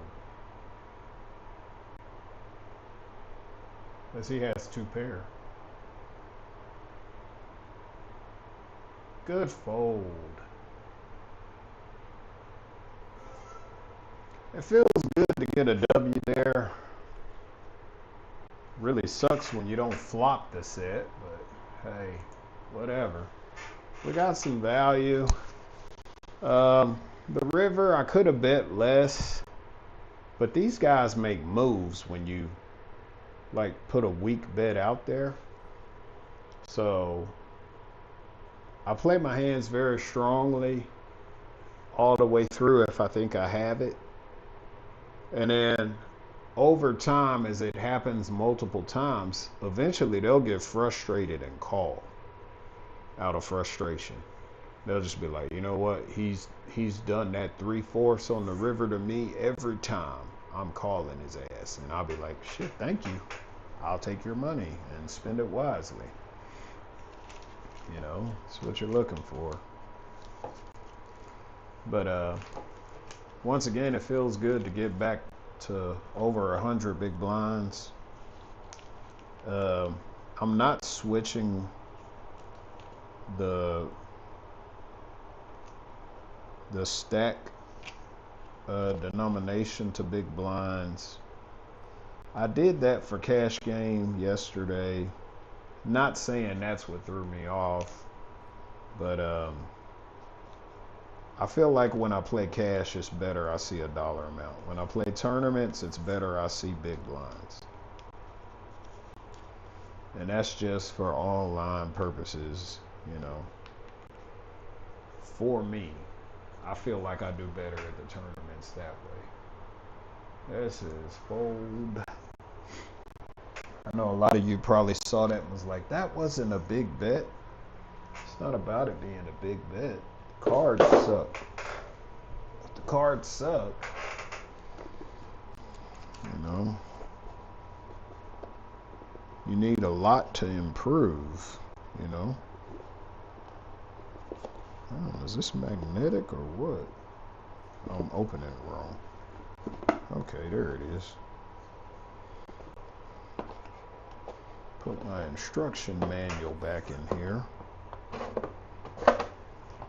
So if anybody's in the market for a GS 2.0s, axles, you know, I got them. So buy you some new ear tips and you're good to go.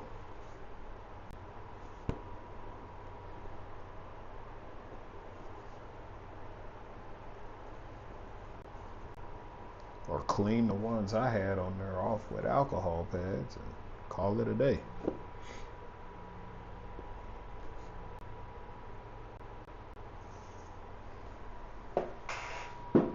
I'll probably clean them with alcohol and then put them in the information that I did clean them with alcohol, or you can buy your own new ones.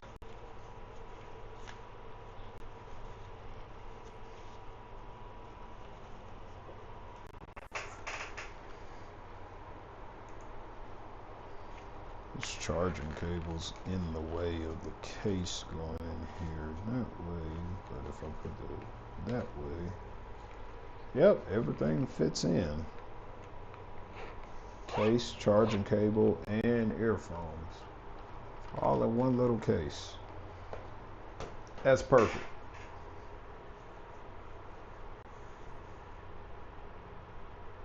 And I really want to, you know, put these to the test, put them through their paces, wear them, listen to music, all that jazz.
Sorry, I was watching and listening to YouTube.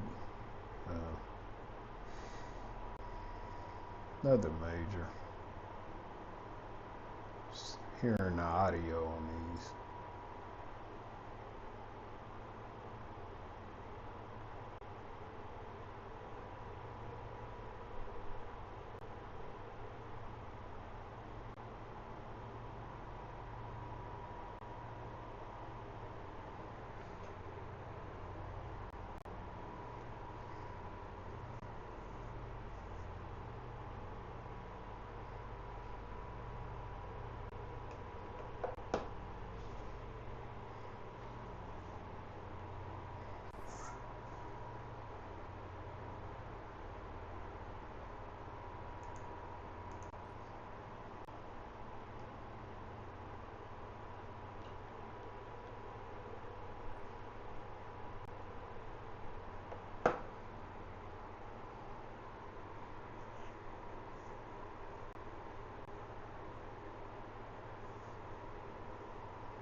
It's a weird small bet.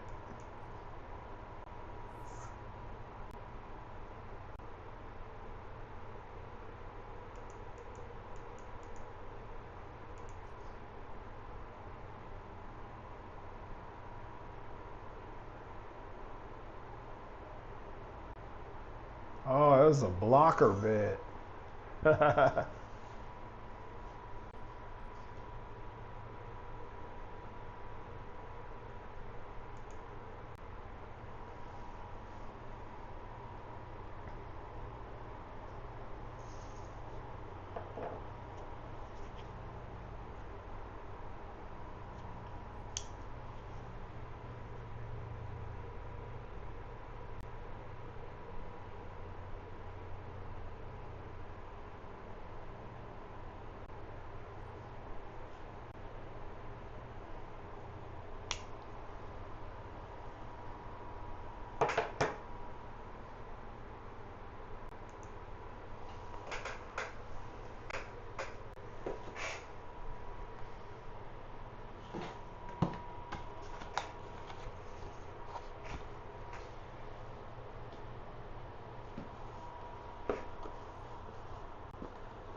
say this box.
So I was listening to YouTube,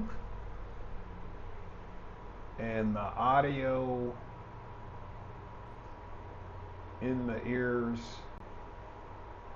was so good I couldn't hear the audio of the poker. When the action's on me, the noise it makes for you, say, hey, you need to check, fold, or bet, or whatever you're gonna do. And I got timed out on one hand because I didn't hear it. I was just hearing what I was listening to. So when you're listening to audio, it kind of, I guess, takes it away. You don't have to hear all the other stuff. So that's pretty cool. But yeah, it's pretty decent. I had to turn the volume up on the TV, and then I still couldn't hear it. But once I stopped listening to what I was listening to on my phone, then I could hear it. So there you go.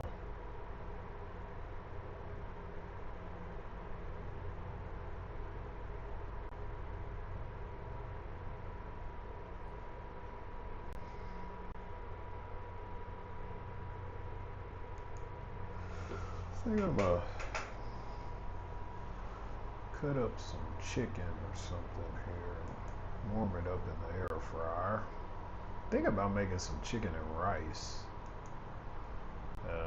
Cut up the chunks of the breast and then make the rice in the Instapot while the air fryer warms.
So I'm walking back and forth,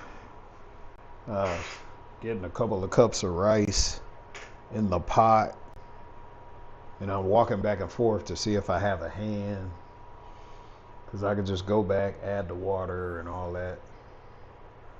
I'm not paying $22. Motherfucker stupid.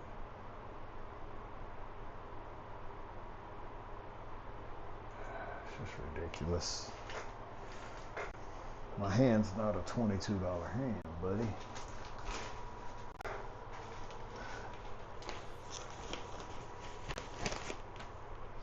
I'll add my water and start my Instapot. You hear the audio, it is what it is.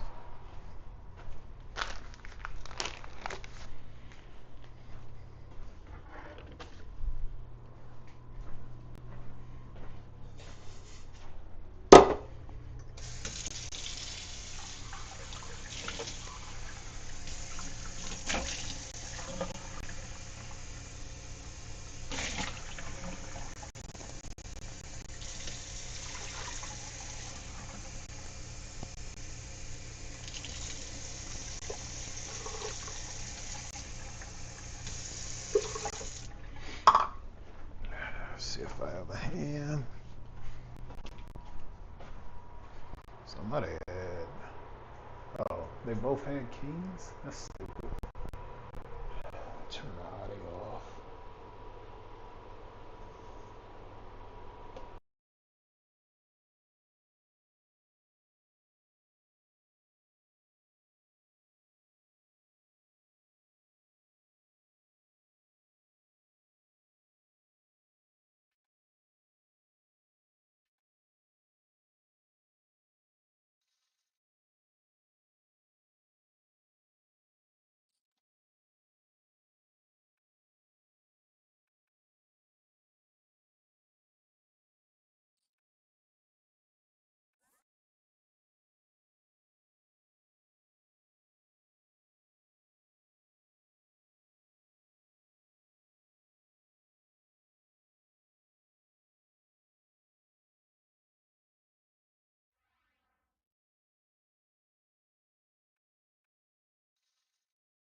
I had to get me some food going in there. Shoot. Oh. Damn, did everybody sit out because of me? What is this, a protest? Or is everybody hungry at the same time?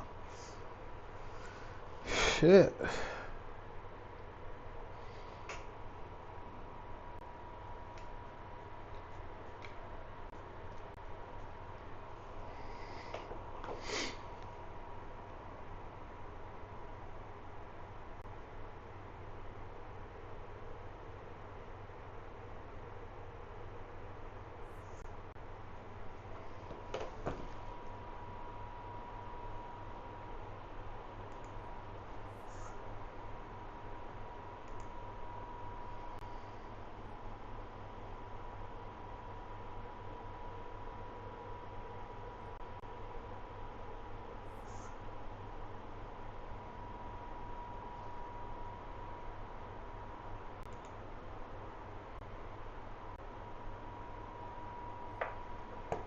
One, two, three, 4 people sitting out.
I start not to bet the turn there. I checked because I was out of position and he called from the big blind. So from that early of a position, normally if someone calls you, they're strong. And I mean, the board hit with an ace and a king. That's overs that beat my hand. So he should have one of those cards, but he checked the flop, which was weird. So on the turn, I was like, well, I'll go for it. I don't know if the turn gave him 2 pair or if he was slow playing the stronger hand. I was just like, damn. Should have just checked again and fold. See if I check through to the river and catch an 8. But didn't happen that way. Thought I'd take a stab at it. Those out of position stabs are really hard. You know. He just called a 3-bet of $16 though, so he may just be one of these action junkies. We'll see. Well, now that I'm back and played a few hands, you only got one person sitting out, and we got an empty chair. So I was like, you made it 16, then you down bet to 11. Yes.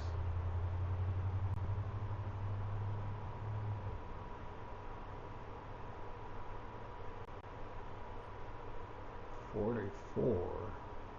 Went heavy there.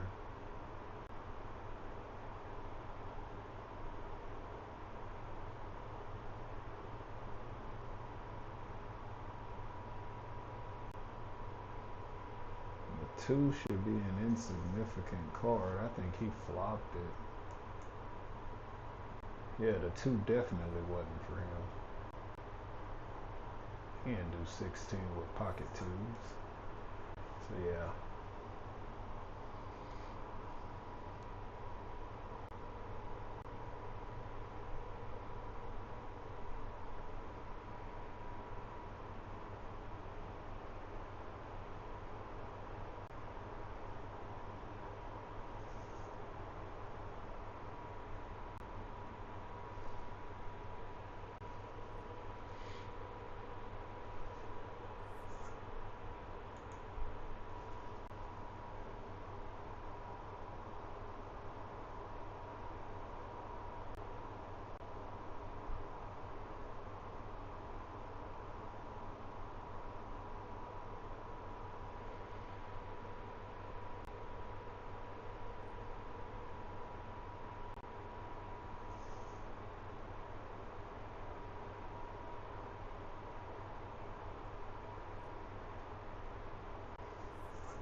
I like 10 jack suited.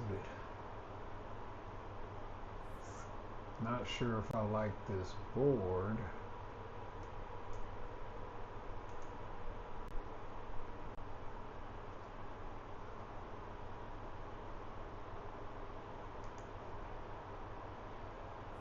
Starting to love it a little more now.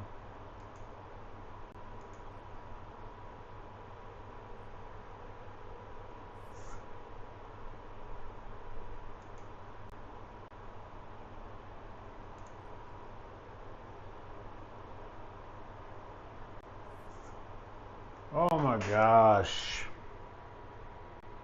A fucking fold.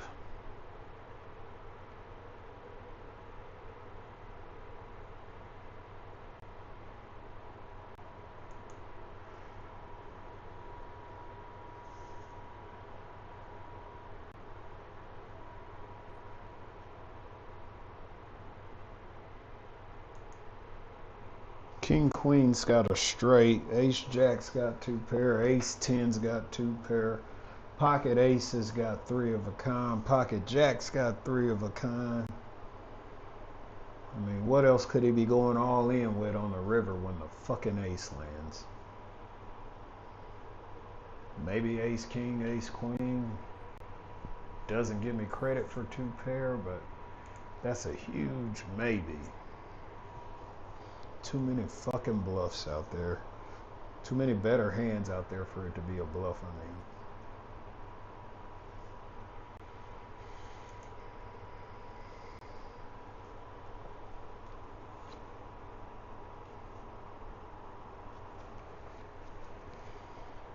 Golly, that pissed me off.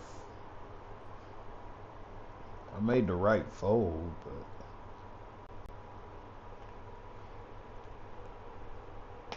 Damn, it was ugly. It's the worst river card ever when it landed.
This is not a 3-bet calling hand.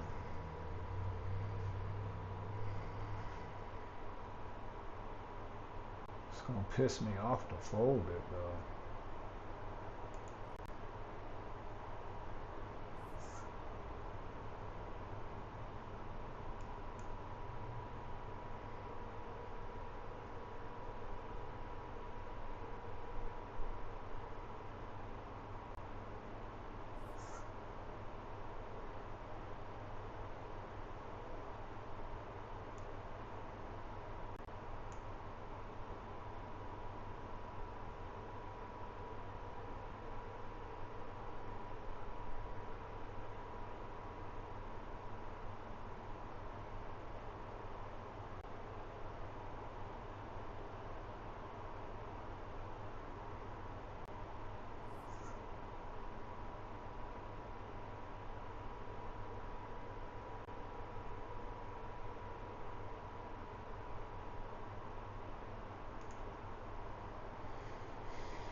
I don't know what pisses me off more.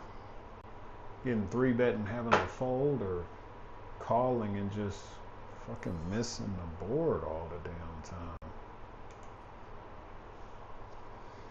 I think I'm hungry, and if I'm hungry, I can't focus, and I'm frustrated and hungry, and the hand's not going the way I want them to go, makes it worse.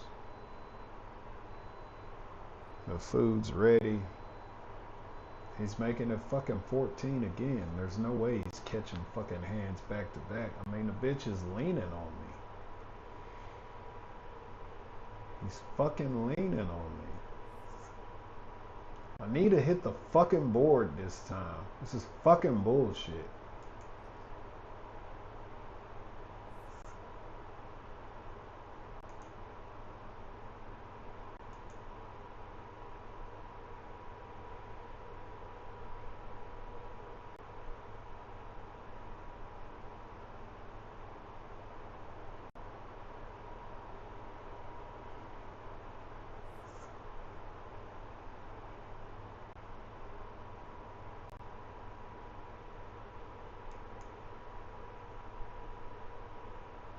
See if he does the check and then bets the turn hard.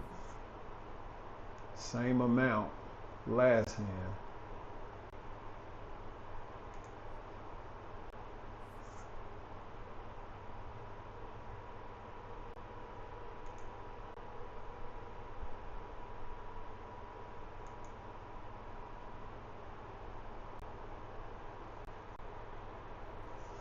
Finally, motherfucker. Damn. Shit. I mean, he had a hand. I just wonder what he had the hand before. Fuck. Good night. Shit. I have a fucking aneurysm over here. Gotta stop the damn Instapot from pressure.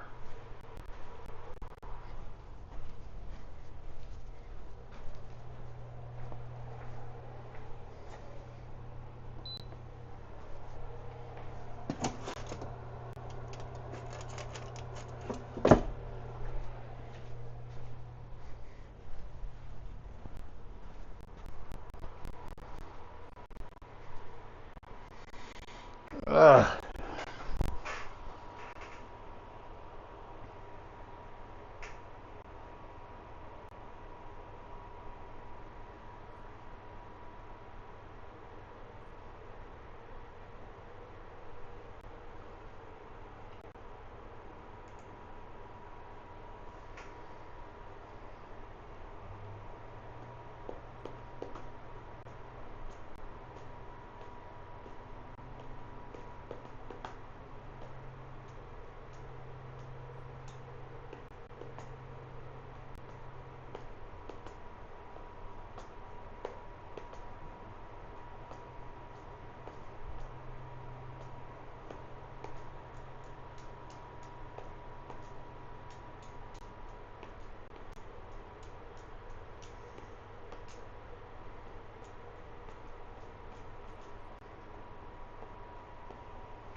See if I can chop up this breast if they play the hand.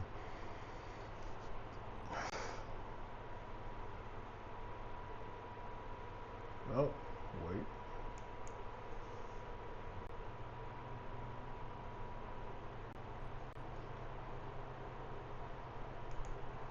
No matter, I'm not playing that shit.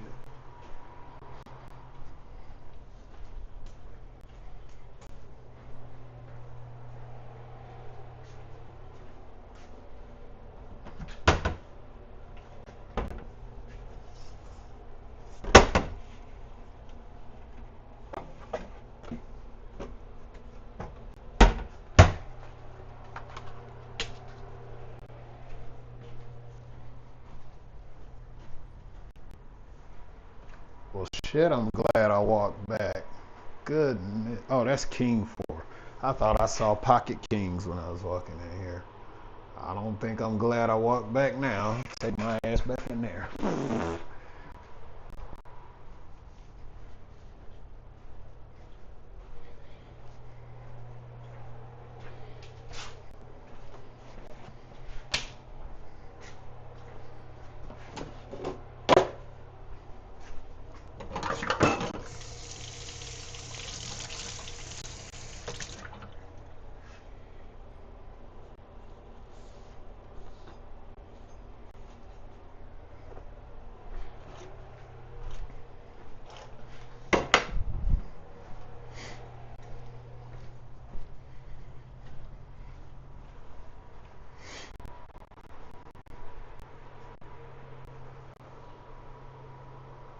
Same hand.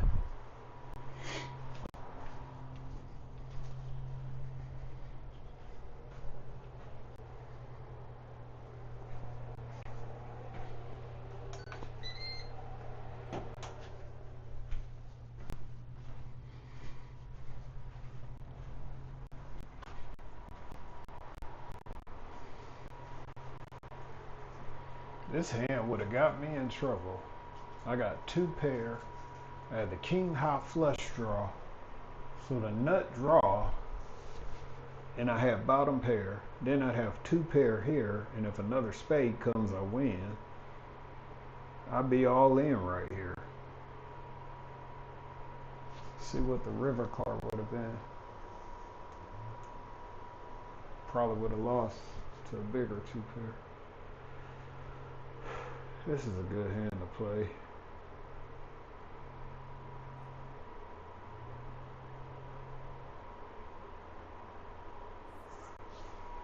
I don't like people that limp.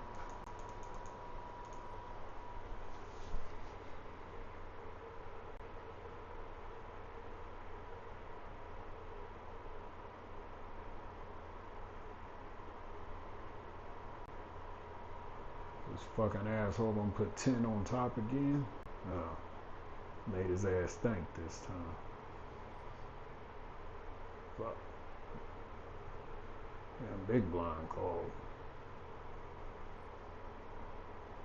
Both them motherfuckers called.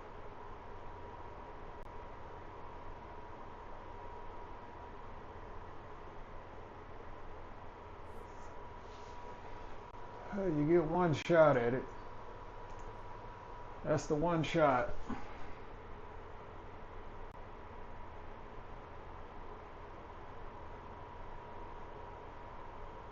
Position, pre-flop aggression,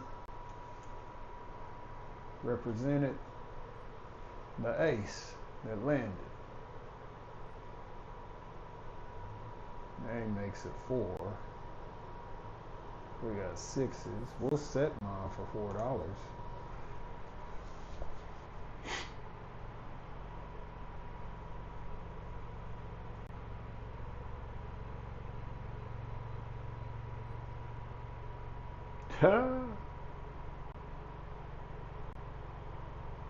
Beautiful, beautiful, beautiful. Please continue with your betting. All right. Hopefully you have overs or an overpair. And I'll piss you off.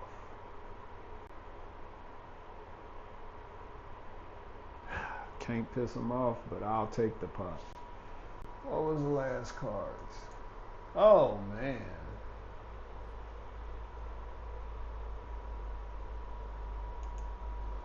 All right. Let's chop up some chicken.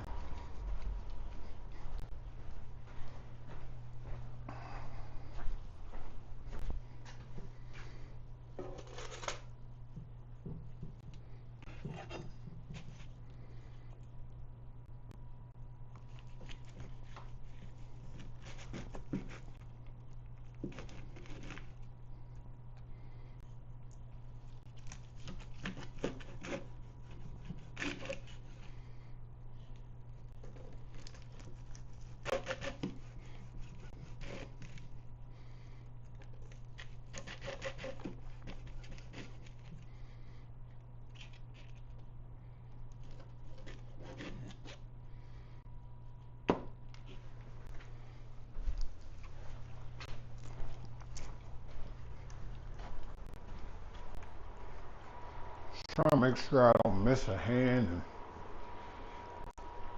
slicing this breast at the same time.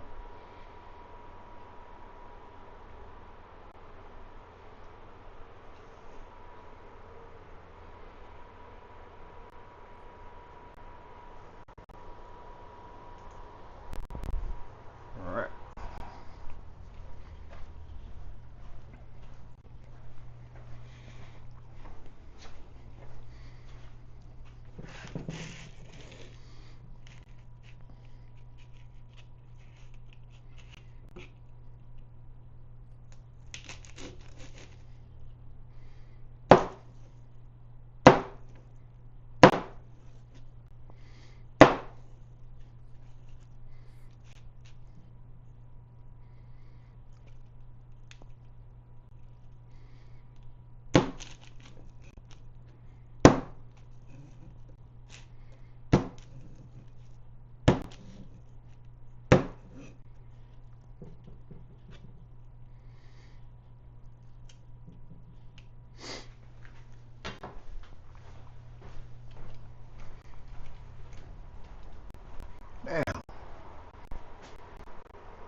Gotta make sure I don't miss my big blind.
Hmm.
It's playable. I actually named this hand the Brick Wall. 7-9 suited. Brick Wall, baby.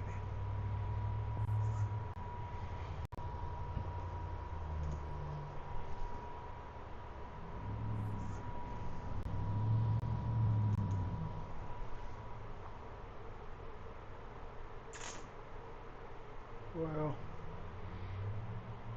probably won't get there.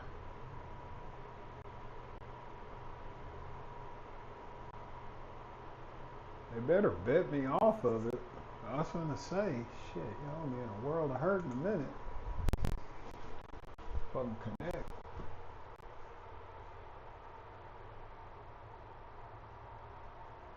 Fold.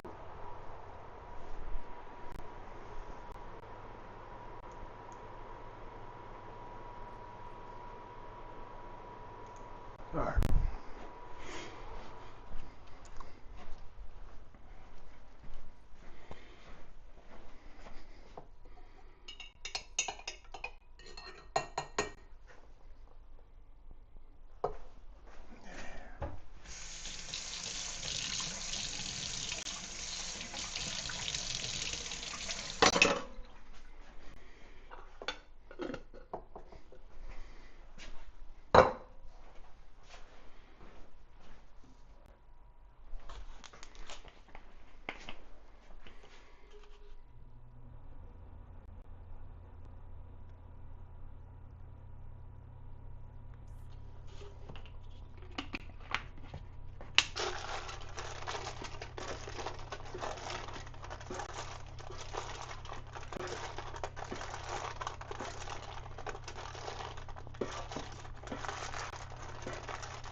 I'm gonna just sit out till I finish prepping this.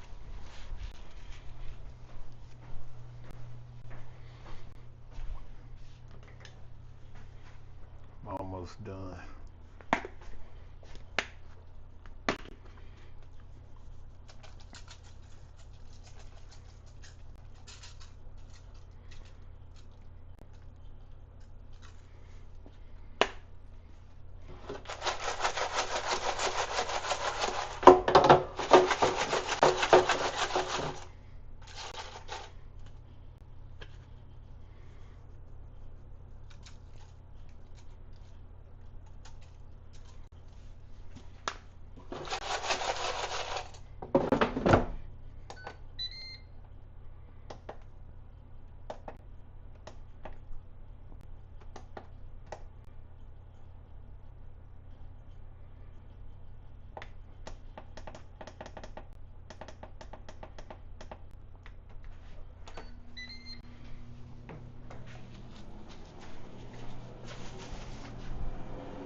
Seven deuce of hearts. Oh, I must play it in a 3-bet hand. Stupid ass.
Oh, wow. I can see clearly now. That's a good hand.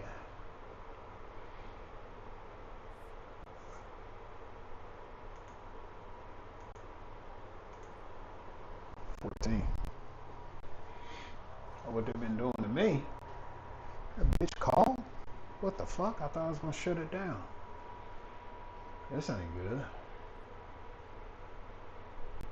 That's even worse. There's no such thing as lack of courage on my part.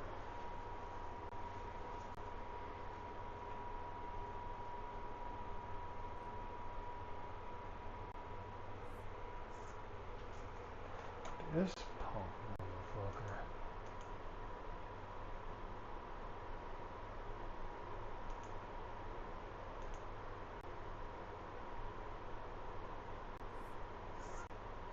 Hell, that's around what I would have bet. I was looking at 36.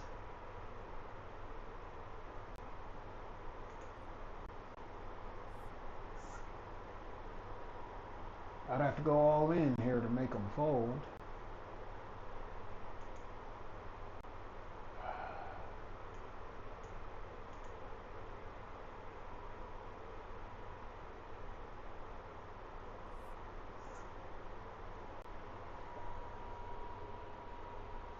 Fuck! I fucked that off. That was all me. That's on me, baby.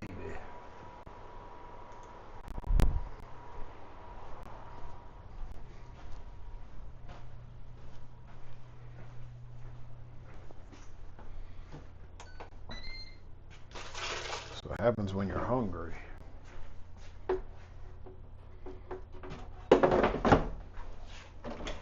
Play like shit.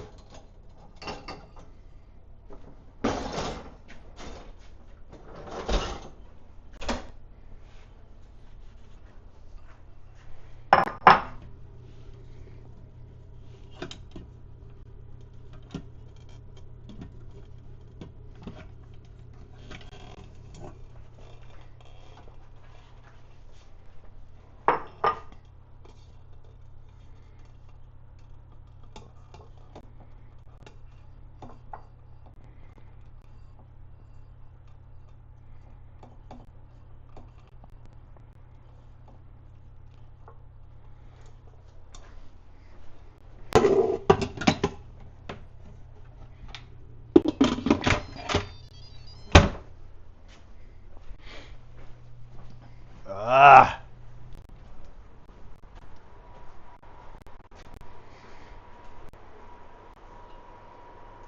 Been here before.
Damn, I missed the hand.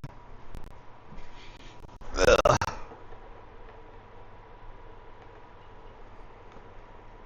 Oh, I didn't miss a hand. I was just wasn't there to fold. Okay.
I felt like a Snickers commercial. Shit, I was hungry than a motherfucker.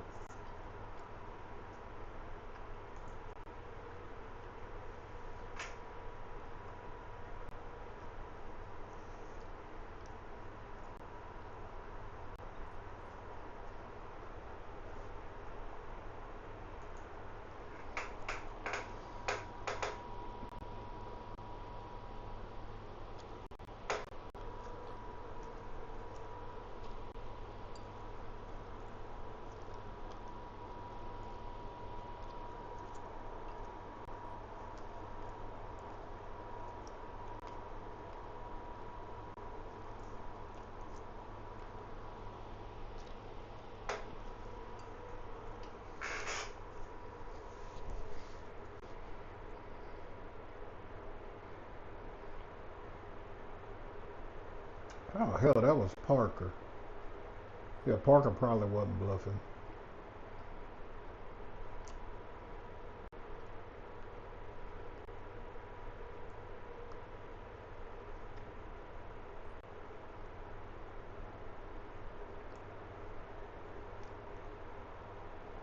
So I've played with Jimmy G, Parker, and Aaron Vega.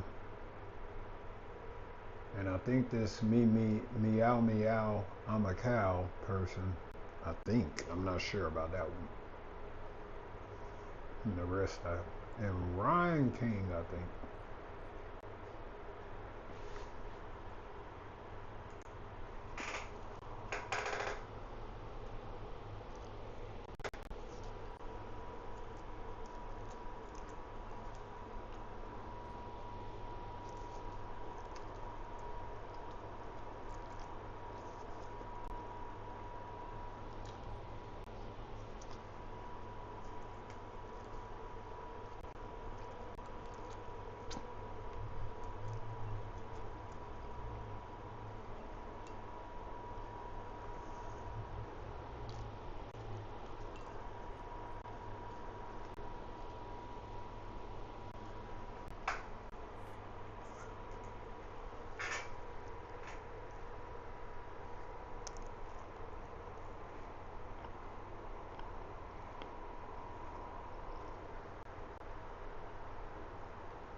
Some good chicken chunks and rice.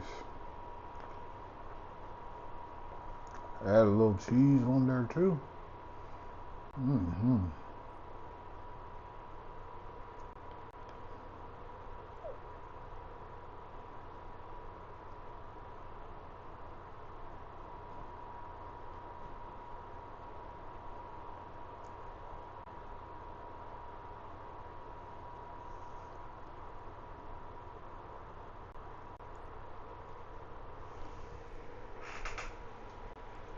Now I'm too full.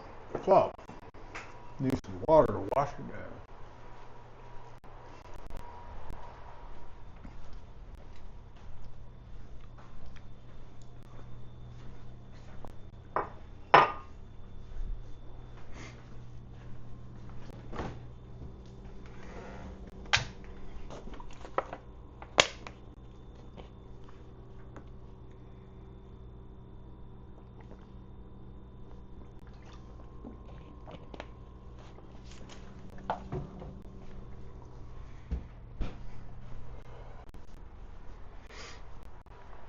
Ah.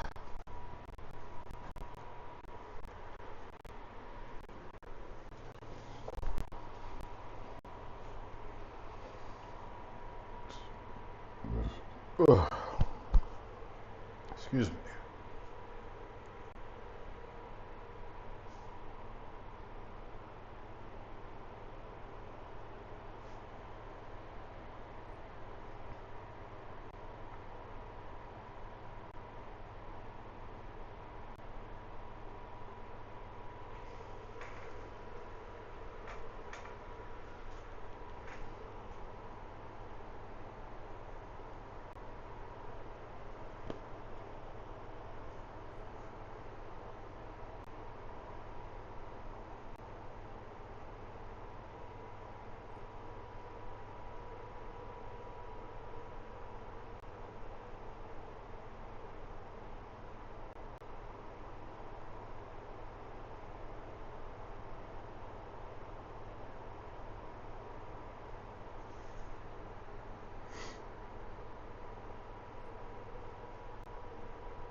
Shit, I didn't even hear or see that because I had the sound off. Oh, man. Let me turn this sound back on where I can hear the external noises of the poker audio. Alright, he just re-raised me to 13. I'm going all in. Fuck this asshole. Prove it. Alright then, bitch. Y'all ain't gonna keep fucking with me.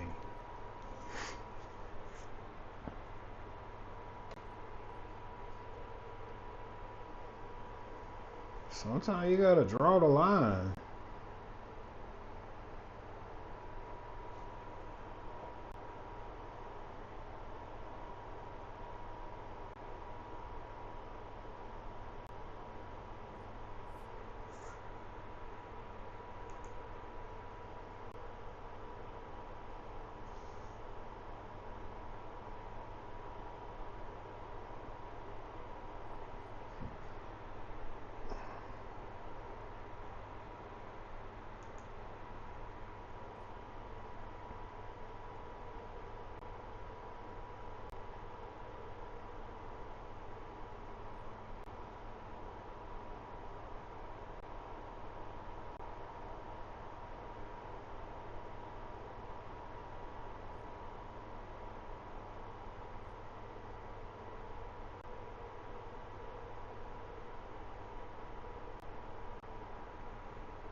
Alright, so I'm gonna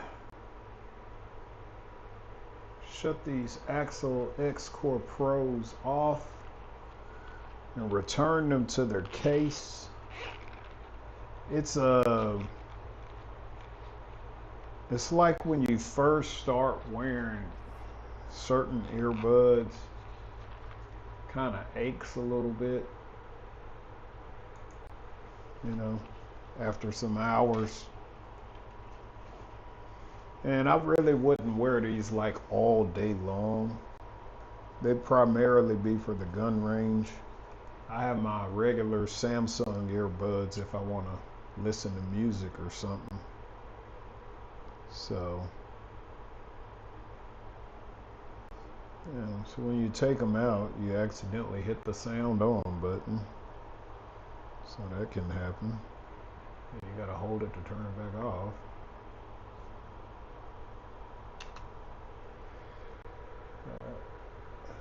Like it feels like it's got a good seal. Yeah, I just took that one out and I can hear a lot more around me. So the large foam one is fine. The medium may work better, but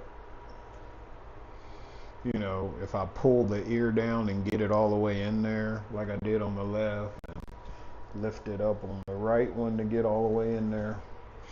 The large one definitely sealed, but feel a little tightness after a while. I mean, I've had them on since they came, and I normally don't shoot but an hour. It's been over an hour, so I think it'll be fine.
Okay, so we got us a spot here. We raise and counter a 3-bet and then a 4-bet. We're only folding because of the 4-bet, not the 3-bet.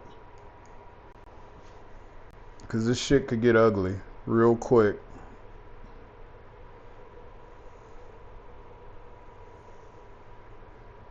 And we missed the board. So if we put 40 bucks in and we miss, we're just doo-doo-doo.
Wow.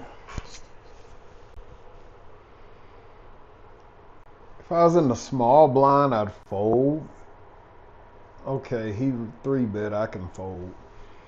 Because if he calls, I call. If he folds, I call. Just to see if I hit. Which I'm glad he 3-bet. Because it's probably a hand I shouldn't even call with.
maybe shouldn't have called, but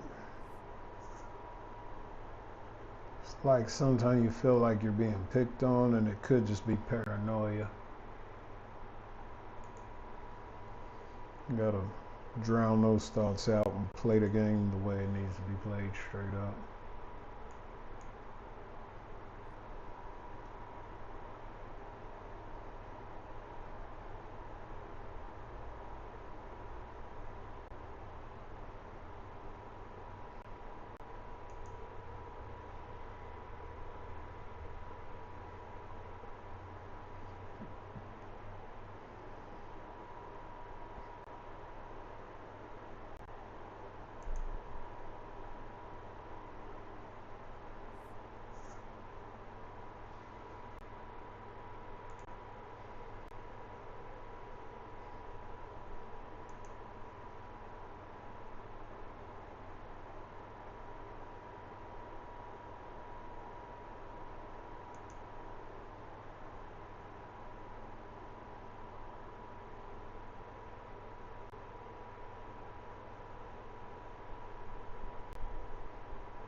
Ah.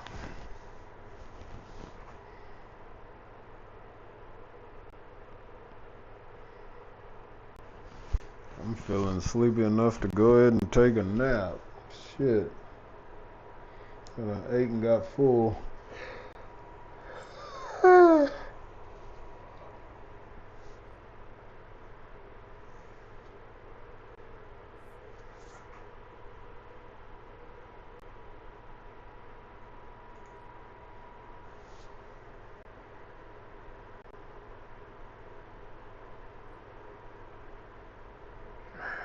They just keep on picking at me.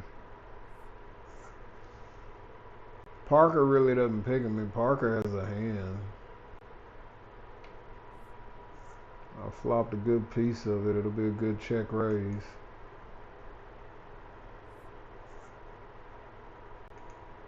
Ship the sugar. Club. Oh, shit. And like that, we're back. Shit, just when you thought you was sleepy, they're like, let's give him something to wake up about. I did not do that animation, and I really think it's disrespectful when they do that.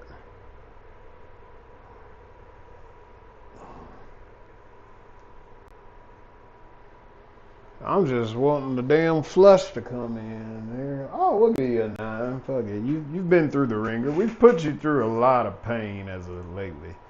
Yeah, we know. We're the one over here feeling it, motherfucker.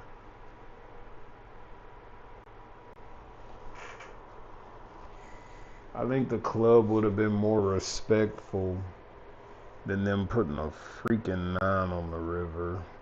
It's just rude.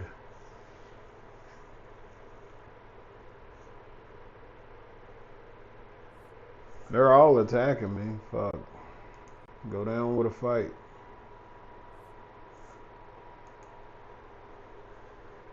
Anytime I raise, they're making it 13, 15, whatever the fuck they can make it, you know?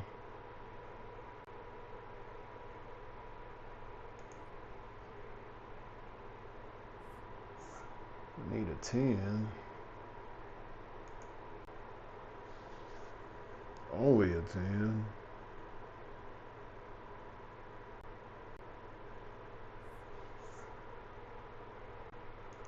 Sell them a hog. Fuck them. That's what it looks like we were calling with on the flop. The flush draw. And then the last hand he saw, I had a pair and a flush draw. So I'm representing it, and I'm hoping to get a fold. But he's taking so fucking long, I gotta pee. Oh, thank you. Bluff finally got through, man. Shit, I want to show it, but for what?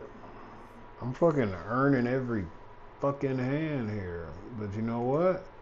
I'm gonna keep pressing their ass and let them think I'm on a good run of cards after the suck out.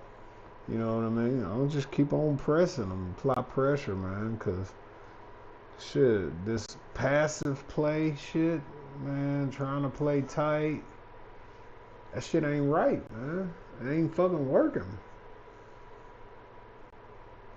I sucked out one hand, I bluffed another hand. That's what worked.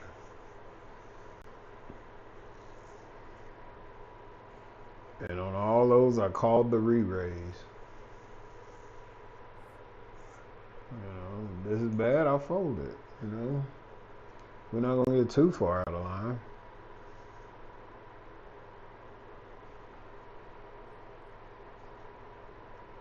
This is a decent hand. Suited. Ace 10 of spades.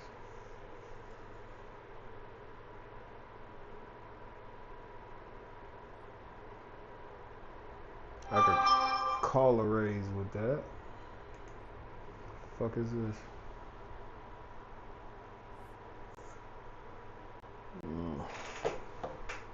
My old basketball friend. He always sending me a photo or an attachment or some shit. I got over and runner. Okay, now I really don't have no draw.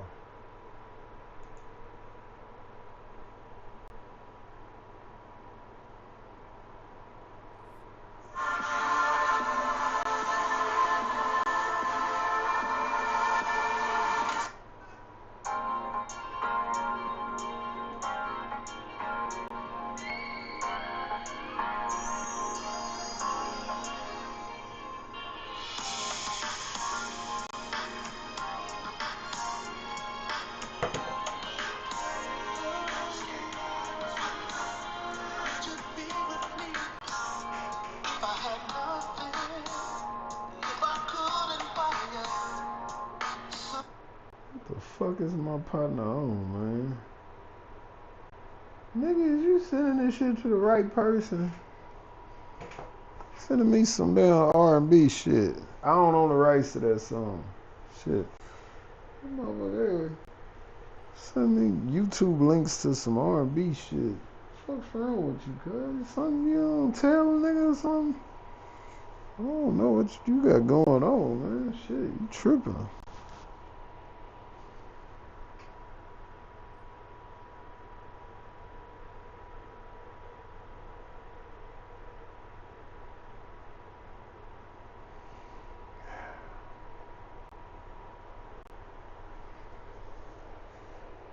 If we can tighten up, play some premiums,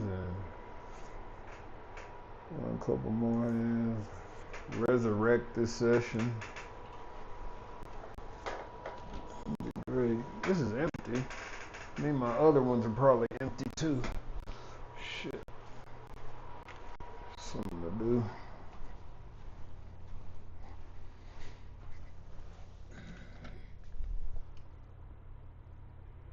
No, that one still got something. So this one I'll put in separate.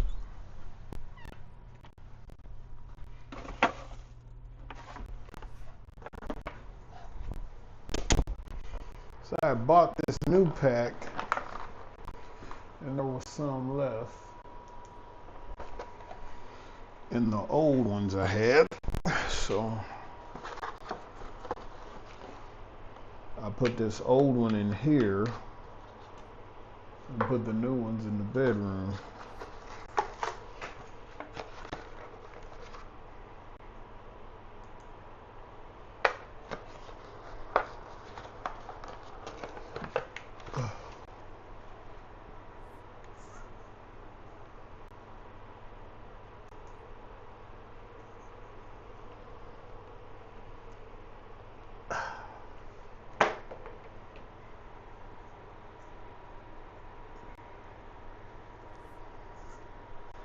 Makes no sense unless he hit some of that bullshit.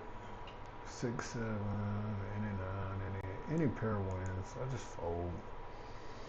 Not in the business of giving it back. Oh, damn thing don't want to open. There it is.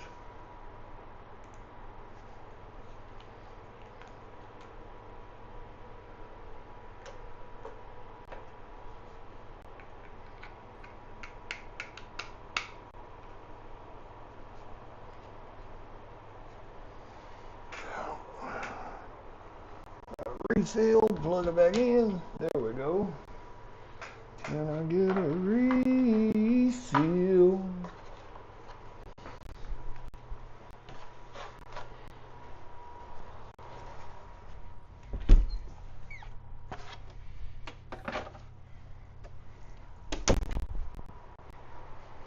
That's garbage.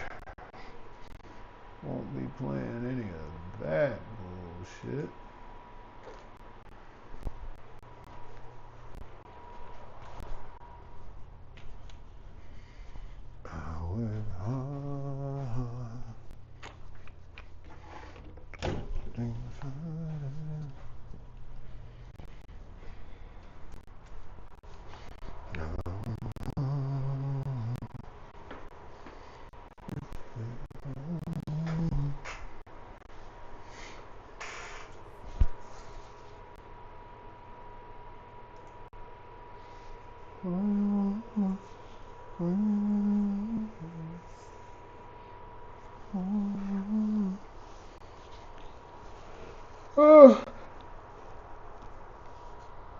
Oh, da, da, da, da.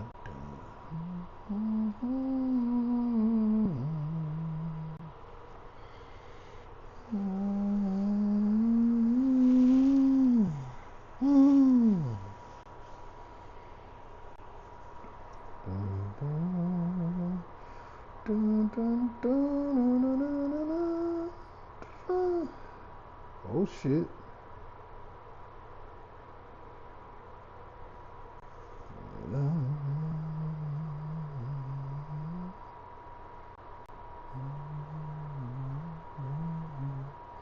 Dun, dun, dun, dun.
Oh, shit.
So that's my buddy Turn Kings.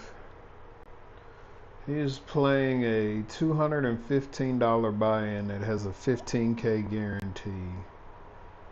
And they only have 78 entries in it. And it was down to 11 and top 10 finishing the money. 10th place is gonna get 218, so they'll make $3.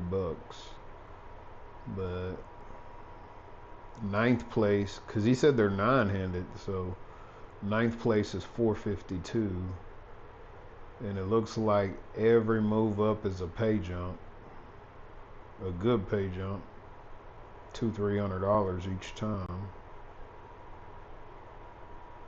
sometime more, 5. And first place will pay $3,744. And I get it. He likes to play the bigger buy-in tournaments with less people. It's cool. But like realistically, it's like,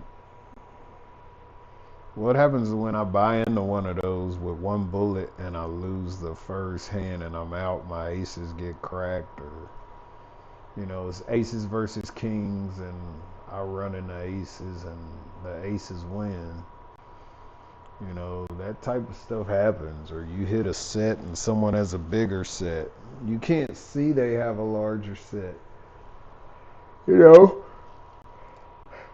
mean, those things are going to happen anyway, but shit, man, when it's a big buy-in tournament that happens and you're out, it eliminates you. It just hurts for a while,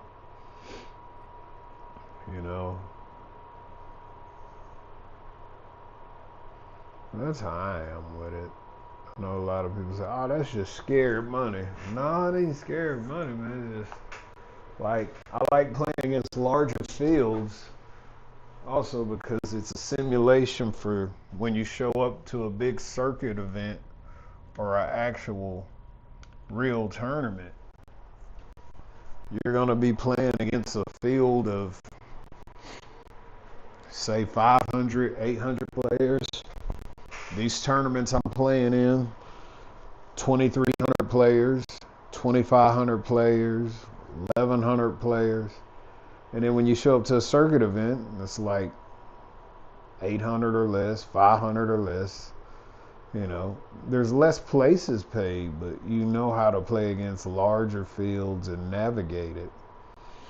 And it may give you the endurance to play at a high level for longer periods of time because you're playing in a big field online, and essentially you're seeing more hands per hour than you would be in a casino setting with a dealer, because the casino can't deal the cards this fast. So it's just one of them things. Let's see who 3-bits us now. We're gonna make it 5. Who's gonna 3-bet Eric? Who's gonna 3-bet Eric? Who's gonna 3-bet Eric? We could write a song and call it that. Who's gonna 3-bet me? Who's gonna 3-bet me? Damn, he just went out. 9th place, $452.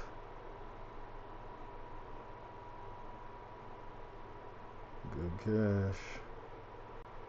I mean, the buy-in was $215.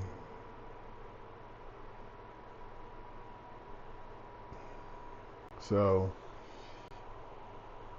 you can't win them all, but if you're cashing, it's better than not cashing.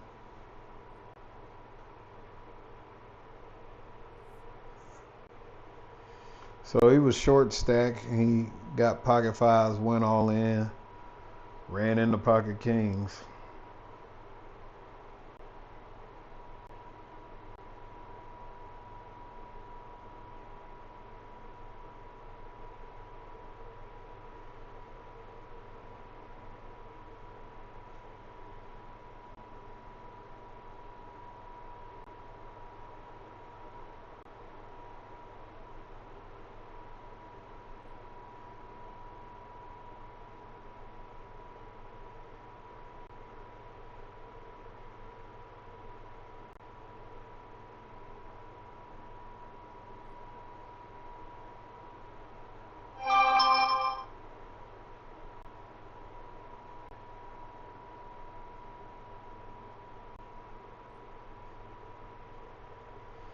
He said he was just glad to make the money. The whole time he was in there, he was short stacked. So just to make it to that money level, and then he didn't mint cash. He got the next pay jump up. So, I mean, that works. We're under the gun. We're just going to make it 4 because I'm sure in normal fashion, I'll get 3-bet to 13 or 14 by somebody on the back end.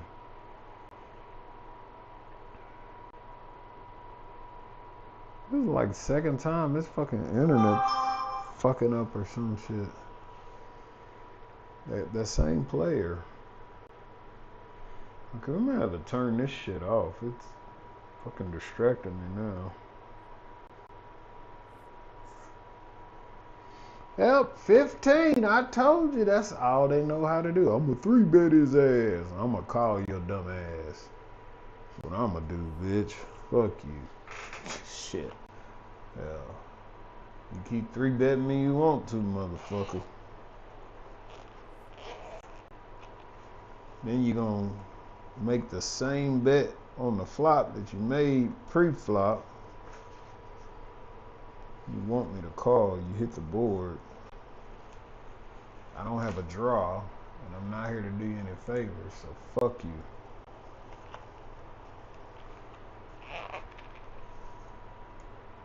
I wouldn't have got there, and it would have just got more complicated on the turn on the river. So we just called to try to flop a sit, and we didn't get there. It's business as usual. Another set mine, unsuccessful. I'm starting to think that 1 in 8 is more like 1 in 80. Shit. That's what it feels like on here, man. My pocket pairs never hit on the flop.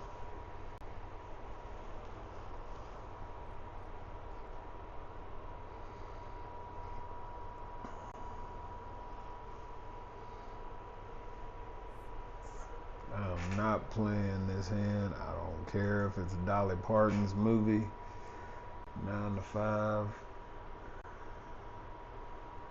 Don't think I've ever had a job working 9 to 5.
All I want is nothing more to hear you knocking at my door. But if I could see your face once more, die a happy man, I'm sure. When you said your last goodbye, I died. I don't own the rights to this either. I don't know the rest of the words either. But if you love me, that's the chorus. Why'd you leave me? Take my body. Take my body. And all I want, all I need is to find somebody. Find somebody.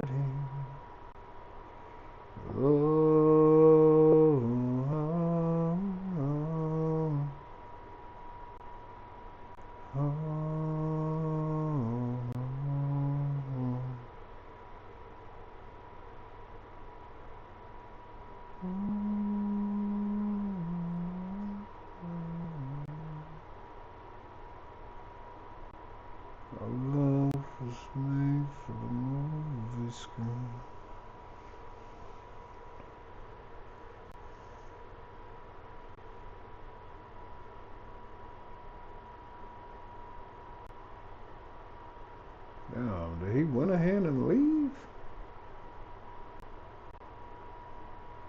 Why am I frozen? Oh, I was finna lose it. I was like, what the fuck's going on here?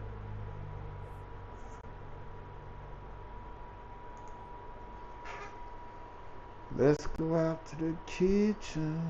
Let's go out to the kitchen. Let's go out to the kitchen. Have ourselves a snack. Have ourselves a snack. Jimmy Cheese, no 3-bit. That's weird as fuck.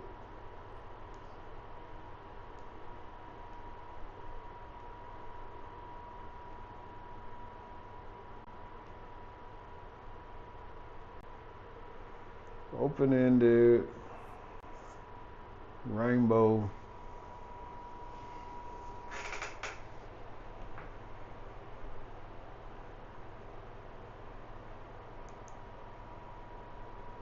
Shit. Come on, man.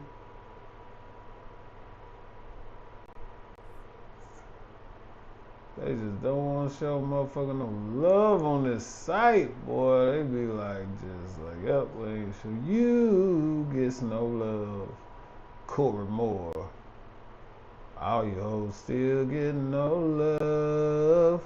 All you can get is a fuck you. Get mad if you want to. Kiss my black ass. Oh, man. People are like, is he drunk? No, he's just full of chicken, folks. Chicken and rice got him drunk. Everybody in the house on tipsy. Everybody. That's like the first one I raised that got a walk.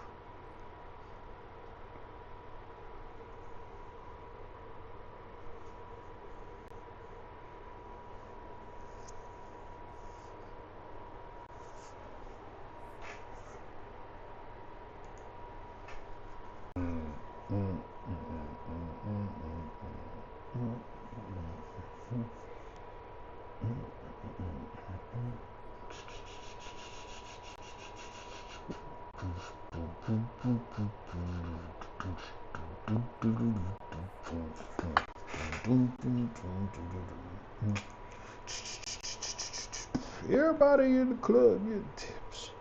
Everybody in the club getting tips.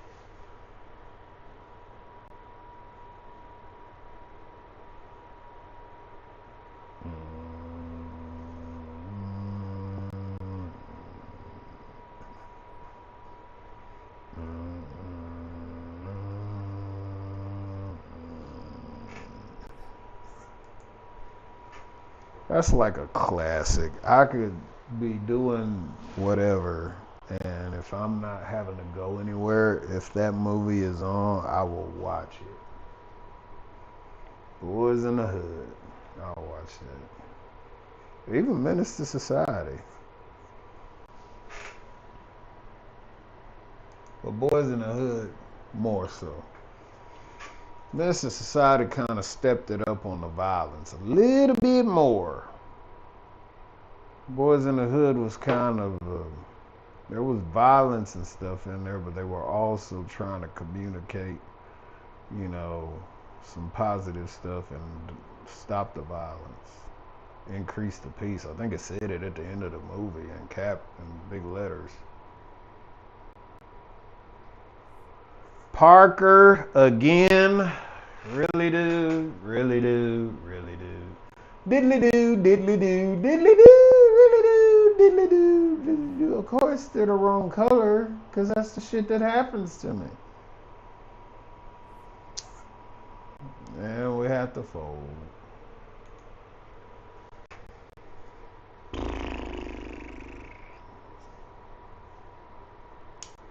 I don't even understand why they even deal me cards if they're just going to keep screwing me over every freaking time. I mean,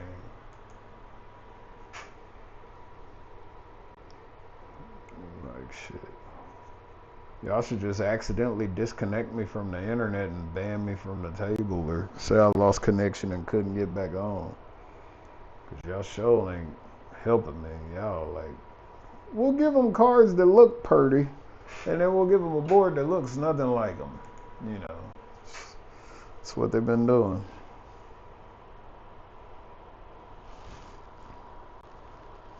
Ace King suited, total fucking miss. It's like the only way I win is with absolute aggression.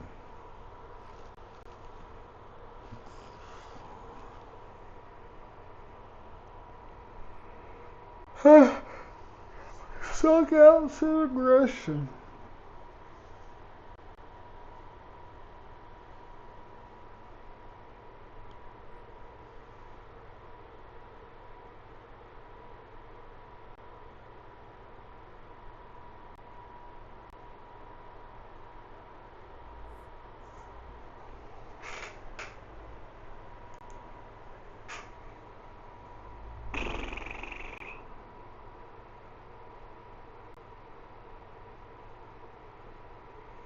We're gonna mess around another hour and a half of this. Then go.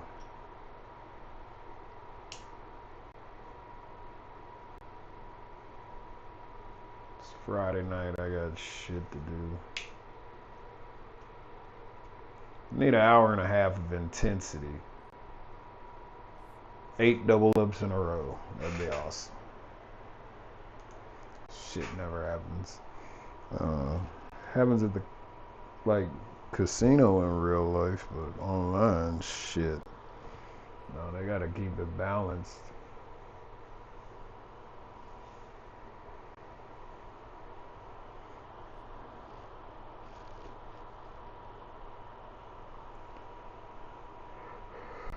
Yeah, keep the people in power.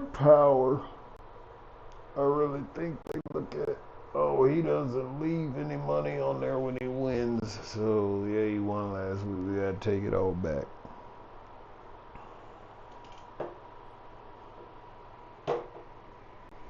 The ones that leave it in their account and keep playing, I think theirs is like, oh, we'll let them win because they leave it on the site.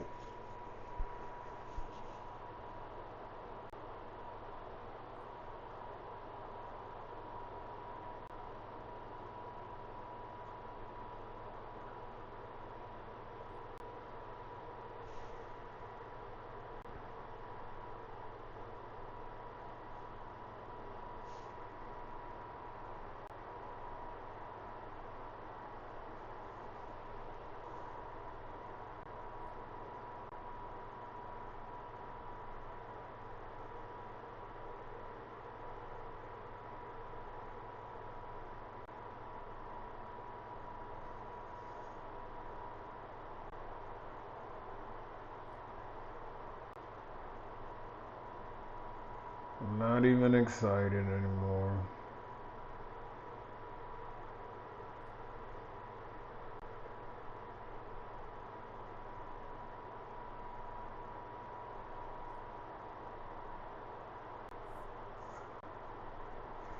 It's hard to get excited when you fucking miss every time.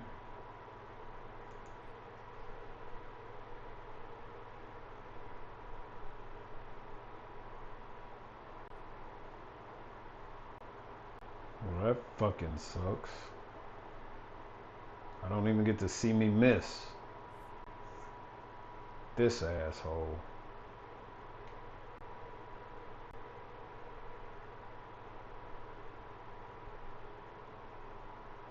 I'm tired, fuck it.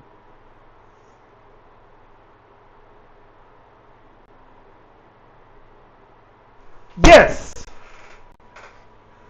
Suckouts count. Fuck it. I don't care. Shit.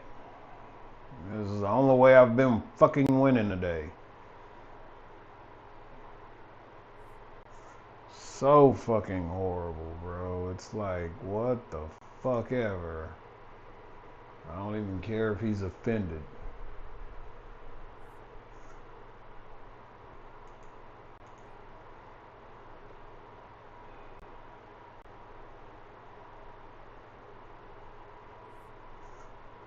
Really, Parker? I got top pair, okay kicker.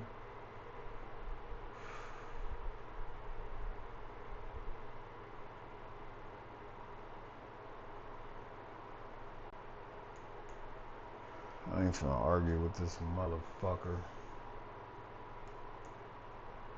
I wouldn't have improved, so.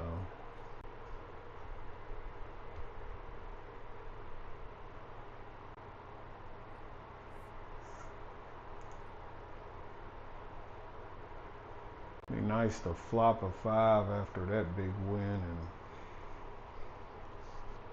win a huge pot. Guess we'd actually have to flop it. I'm calling. You ain't got no 10, Jimmy G. You can bet whatever amount of money you want.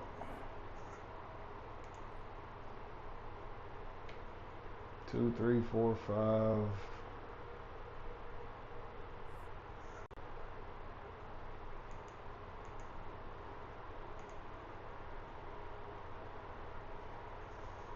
Eight, 9.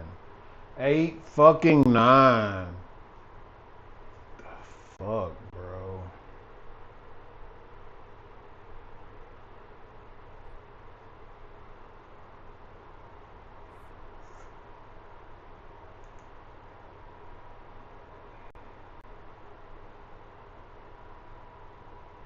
I hope the motherfucker thinks I'm picking on him.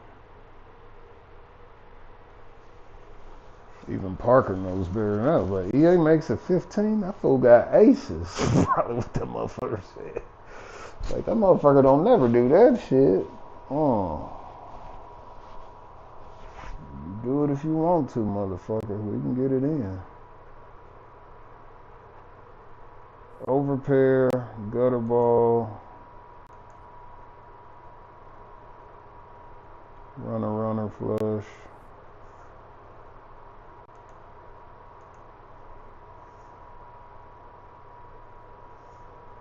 Are you fucking kidding me? They just give it right back to him. What the fuck is the point, bro?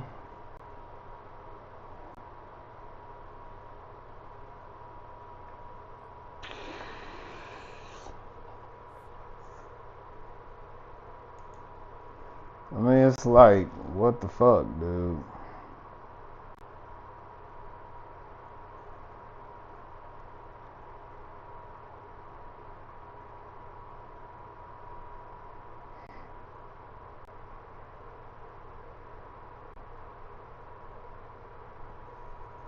Six we chop, jack I win, a queen I win. So that's 8 outs to 4 outs to a chop, 4 outs to a win, and then 2 outs to fucking win. So that's 6 outs to a win, and I got 10 fucking outs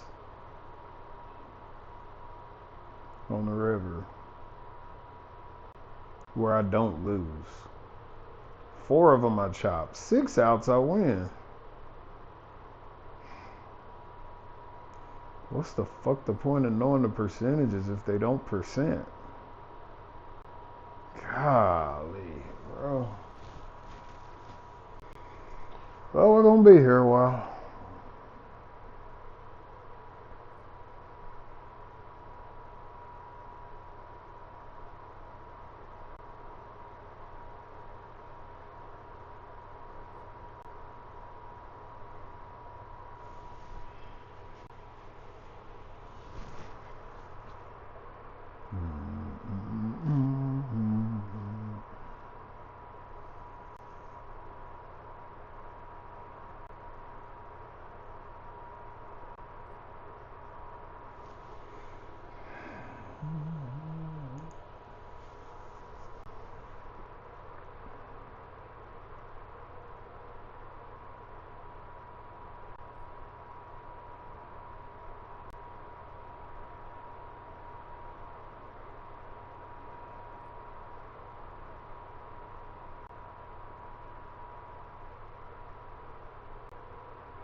I know that looks horrible.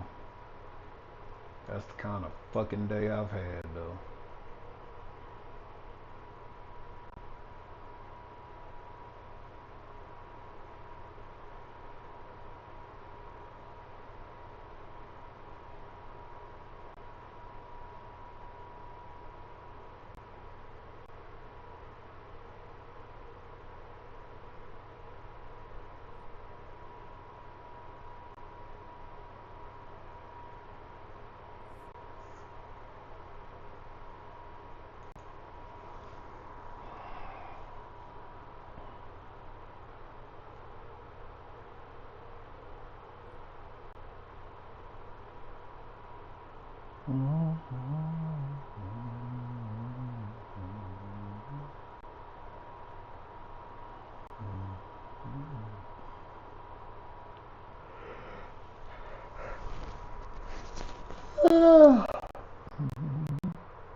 It's crazy, but yeah, I was like, why is he betting 32? It didn't get no better on the turn. He bet 90 like he flopped it. Queen 10 over here.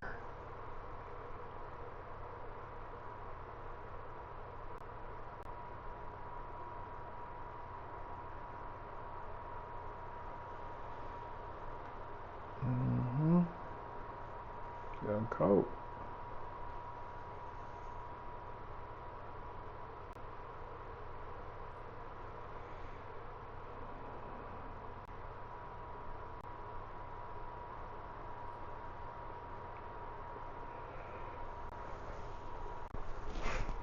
Oh.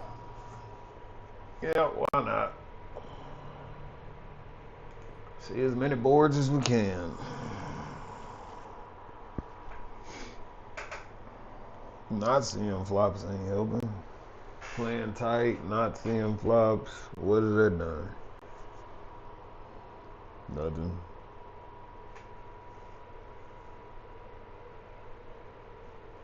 How the fuck would he make it $22? I'm not calling 18 bucks.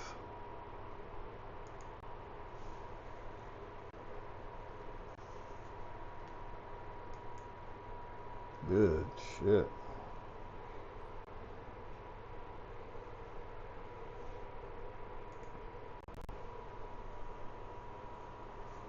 Good fold.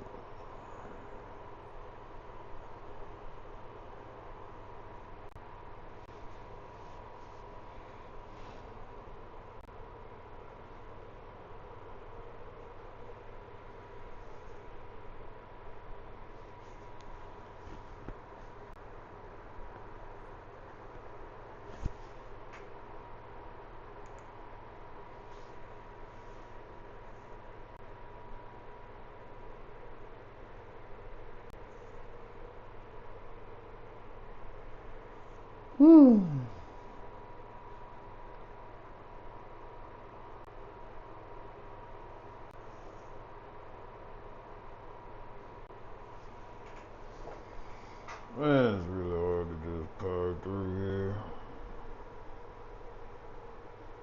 Oh shit.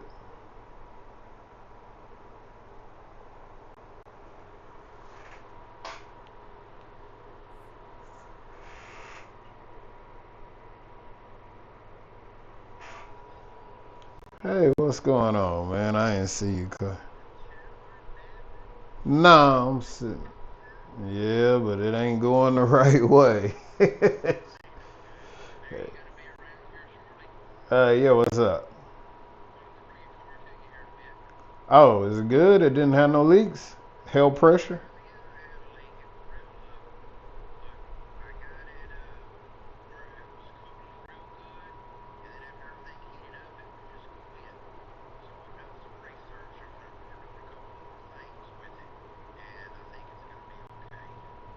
Well, what happened? Like, is a big leak or a little leak?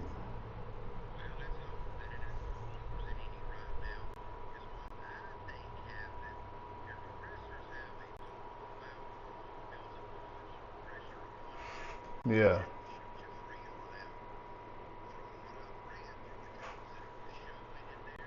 Yeah.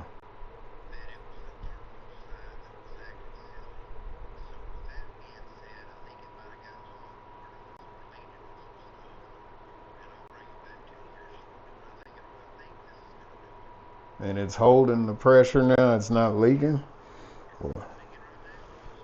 Well, shit. Thank you. What I owe you? All right. Well, if it fixes it, what do I owe you? Well, hell. All right. Well, shit. You know, you ain't gotta wash the car. Shit, save the money. Oh, okay. All right. All right. No, I just turn around and I get it all back on there anyway. So it's just, yeah, it ain't. Well, if you caught something, to consider us even. All right, man. All right, I'll see you a little bit. Yeah. I know you're playing. Yeah. All right. Bye. Ugh, shit.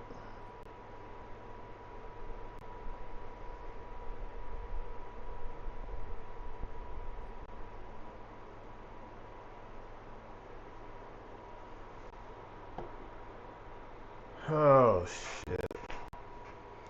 Well, good news, we get the car back. Bad news, we gotta go get some money to pay for it. Maybe we can win this hand. Well, we flop top pair. Just bet like you don't care. Fuck it.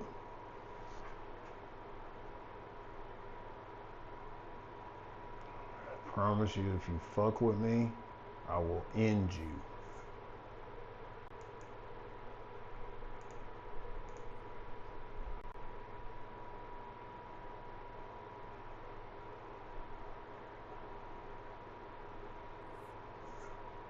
I don't care. Fuck! I do care. Golly, man. It's like what the fuck ever. I can't beat none of them. I'm done. I'm done with this fucking game for 2 days at least. This is bullshit. Oh. Well, they seem to have my car back, but I don't know what the fuck they've been doing to it. Talking about they're cleaning some AC components and shit. I didn't sign up for that shit, but I guess it wasn't holding the pressure in the release valve or some shit. I don't know what the fuck. But anywho,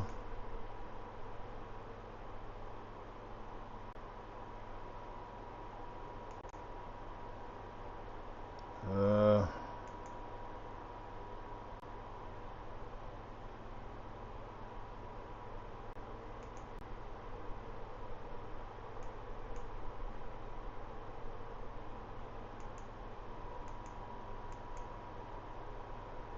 yeah,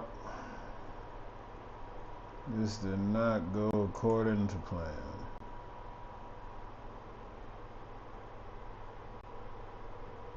What better way to end it with some even more bullshit?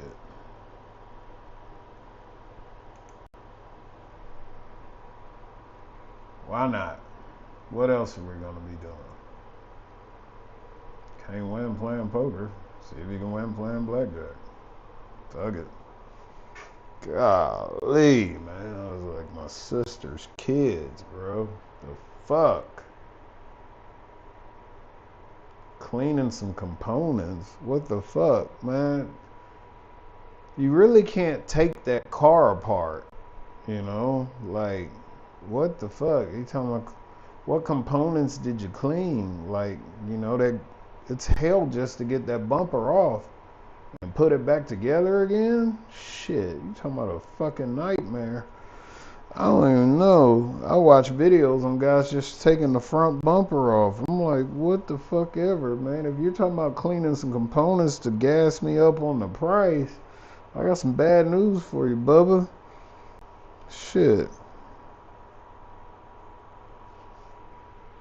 We're in a spot.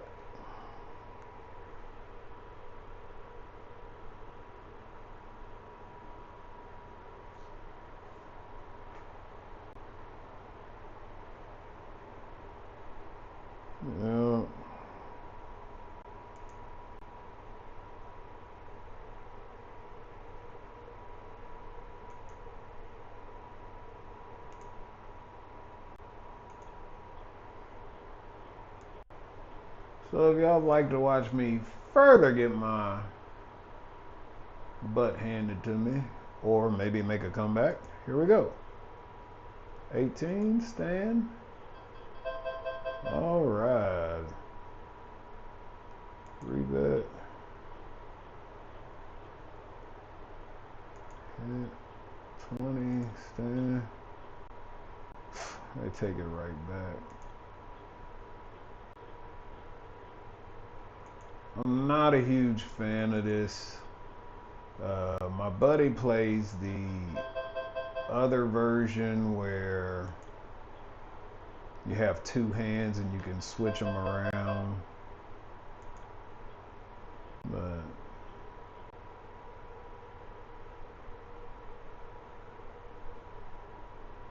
it seems like anytime I'm 13 or higher, it makes me bust.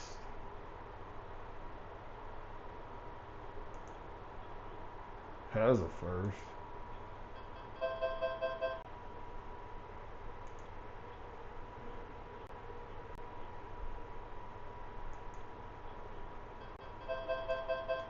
Well,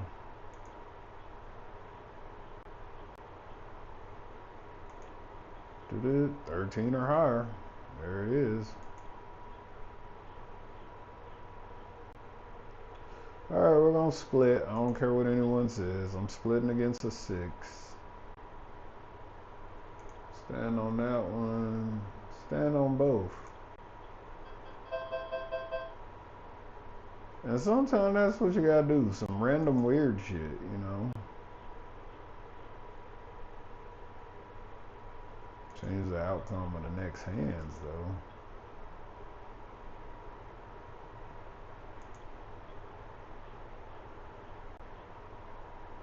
Five or 15. 2 is a dealer's friend. 15. Stand, see what they get. There we go.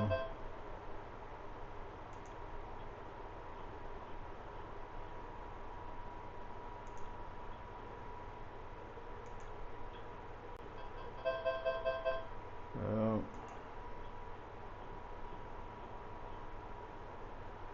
13 or higher. Oh, wow. That normally doesn't happen. That's scary. Twice? Now the basic strategy is you stand here and let the dealer bust. But of course that would have gave us 20. He would have had 10 and probably pushed with me.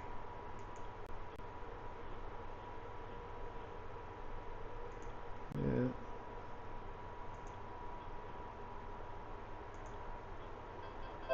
I know a lot of you are wondering why I'm not doubling down, but if you see the card that comes out, it wouldn't have been a, yeah, you know, I'm not getting the face card. I got it then, but shit. Wrong. Yep. And then they get 21. Take it right back. Stand. Yeah.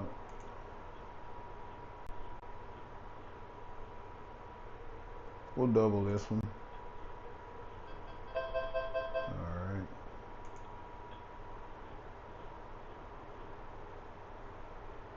Stand. Push.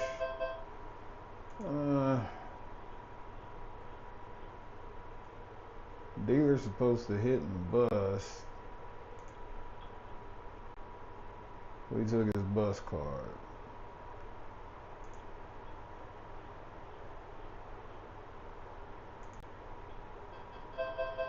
Push. Split them.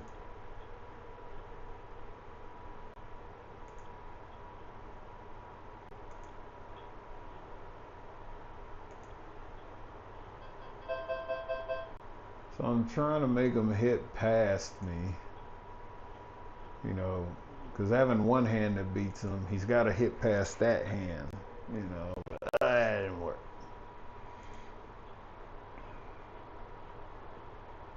Oh, wow.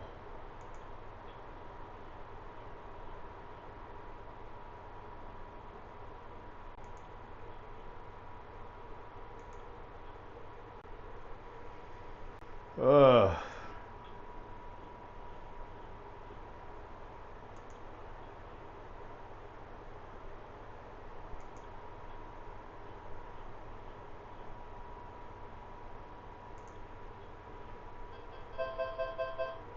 Double for a push. Yeah, that was exactly what we needed right there, wasn't it? Double for a fucking push.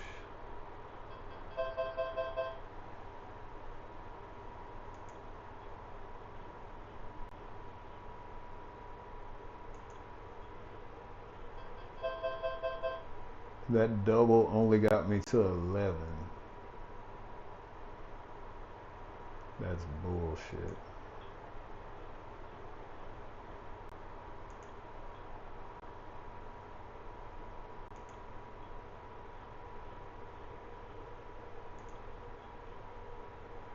$13 or higher. I said it.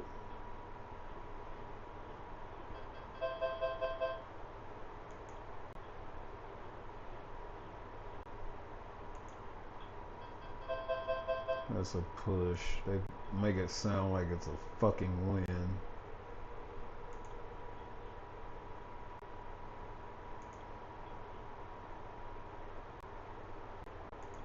Couldn't win.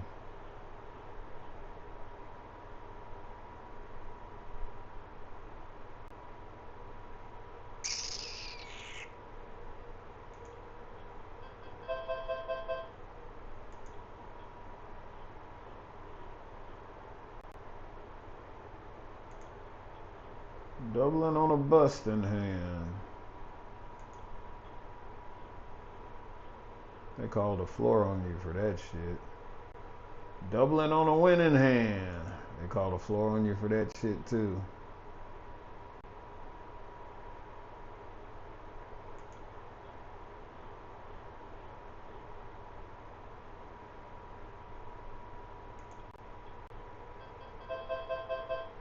All right, let's clear that and go back to the minimum.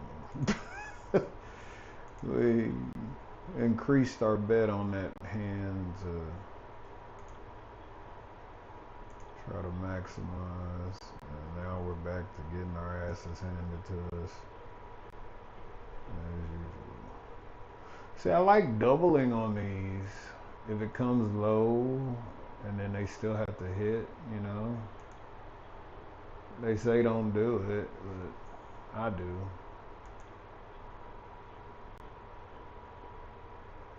It's crazy. So am I. Are you fucking kidding me? That's insane, all them fucking cards.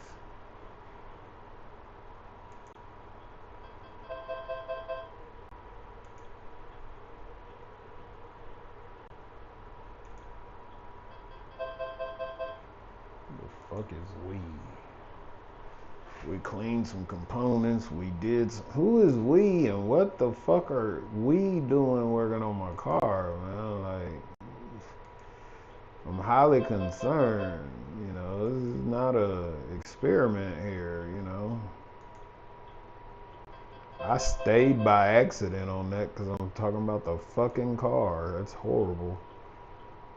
Oh shit, double. Worked out by accident.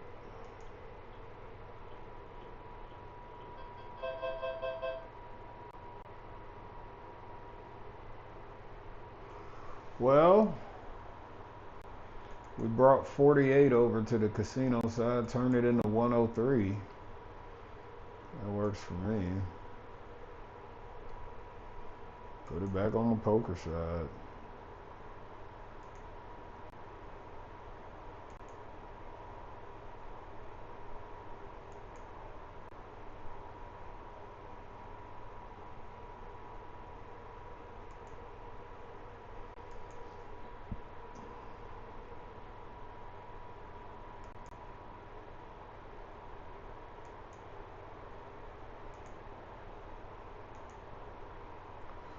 Yeah, it's been a day. Y'all saw the runouts. It was fucking insane. Anyway, this is EA the Black Rooster.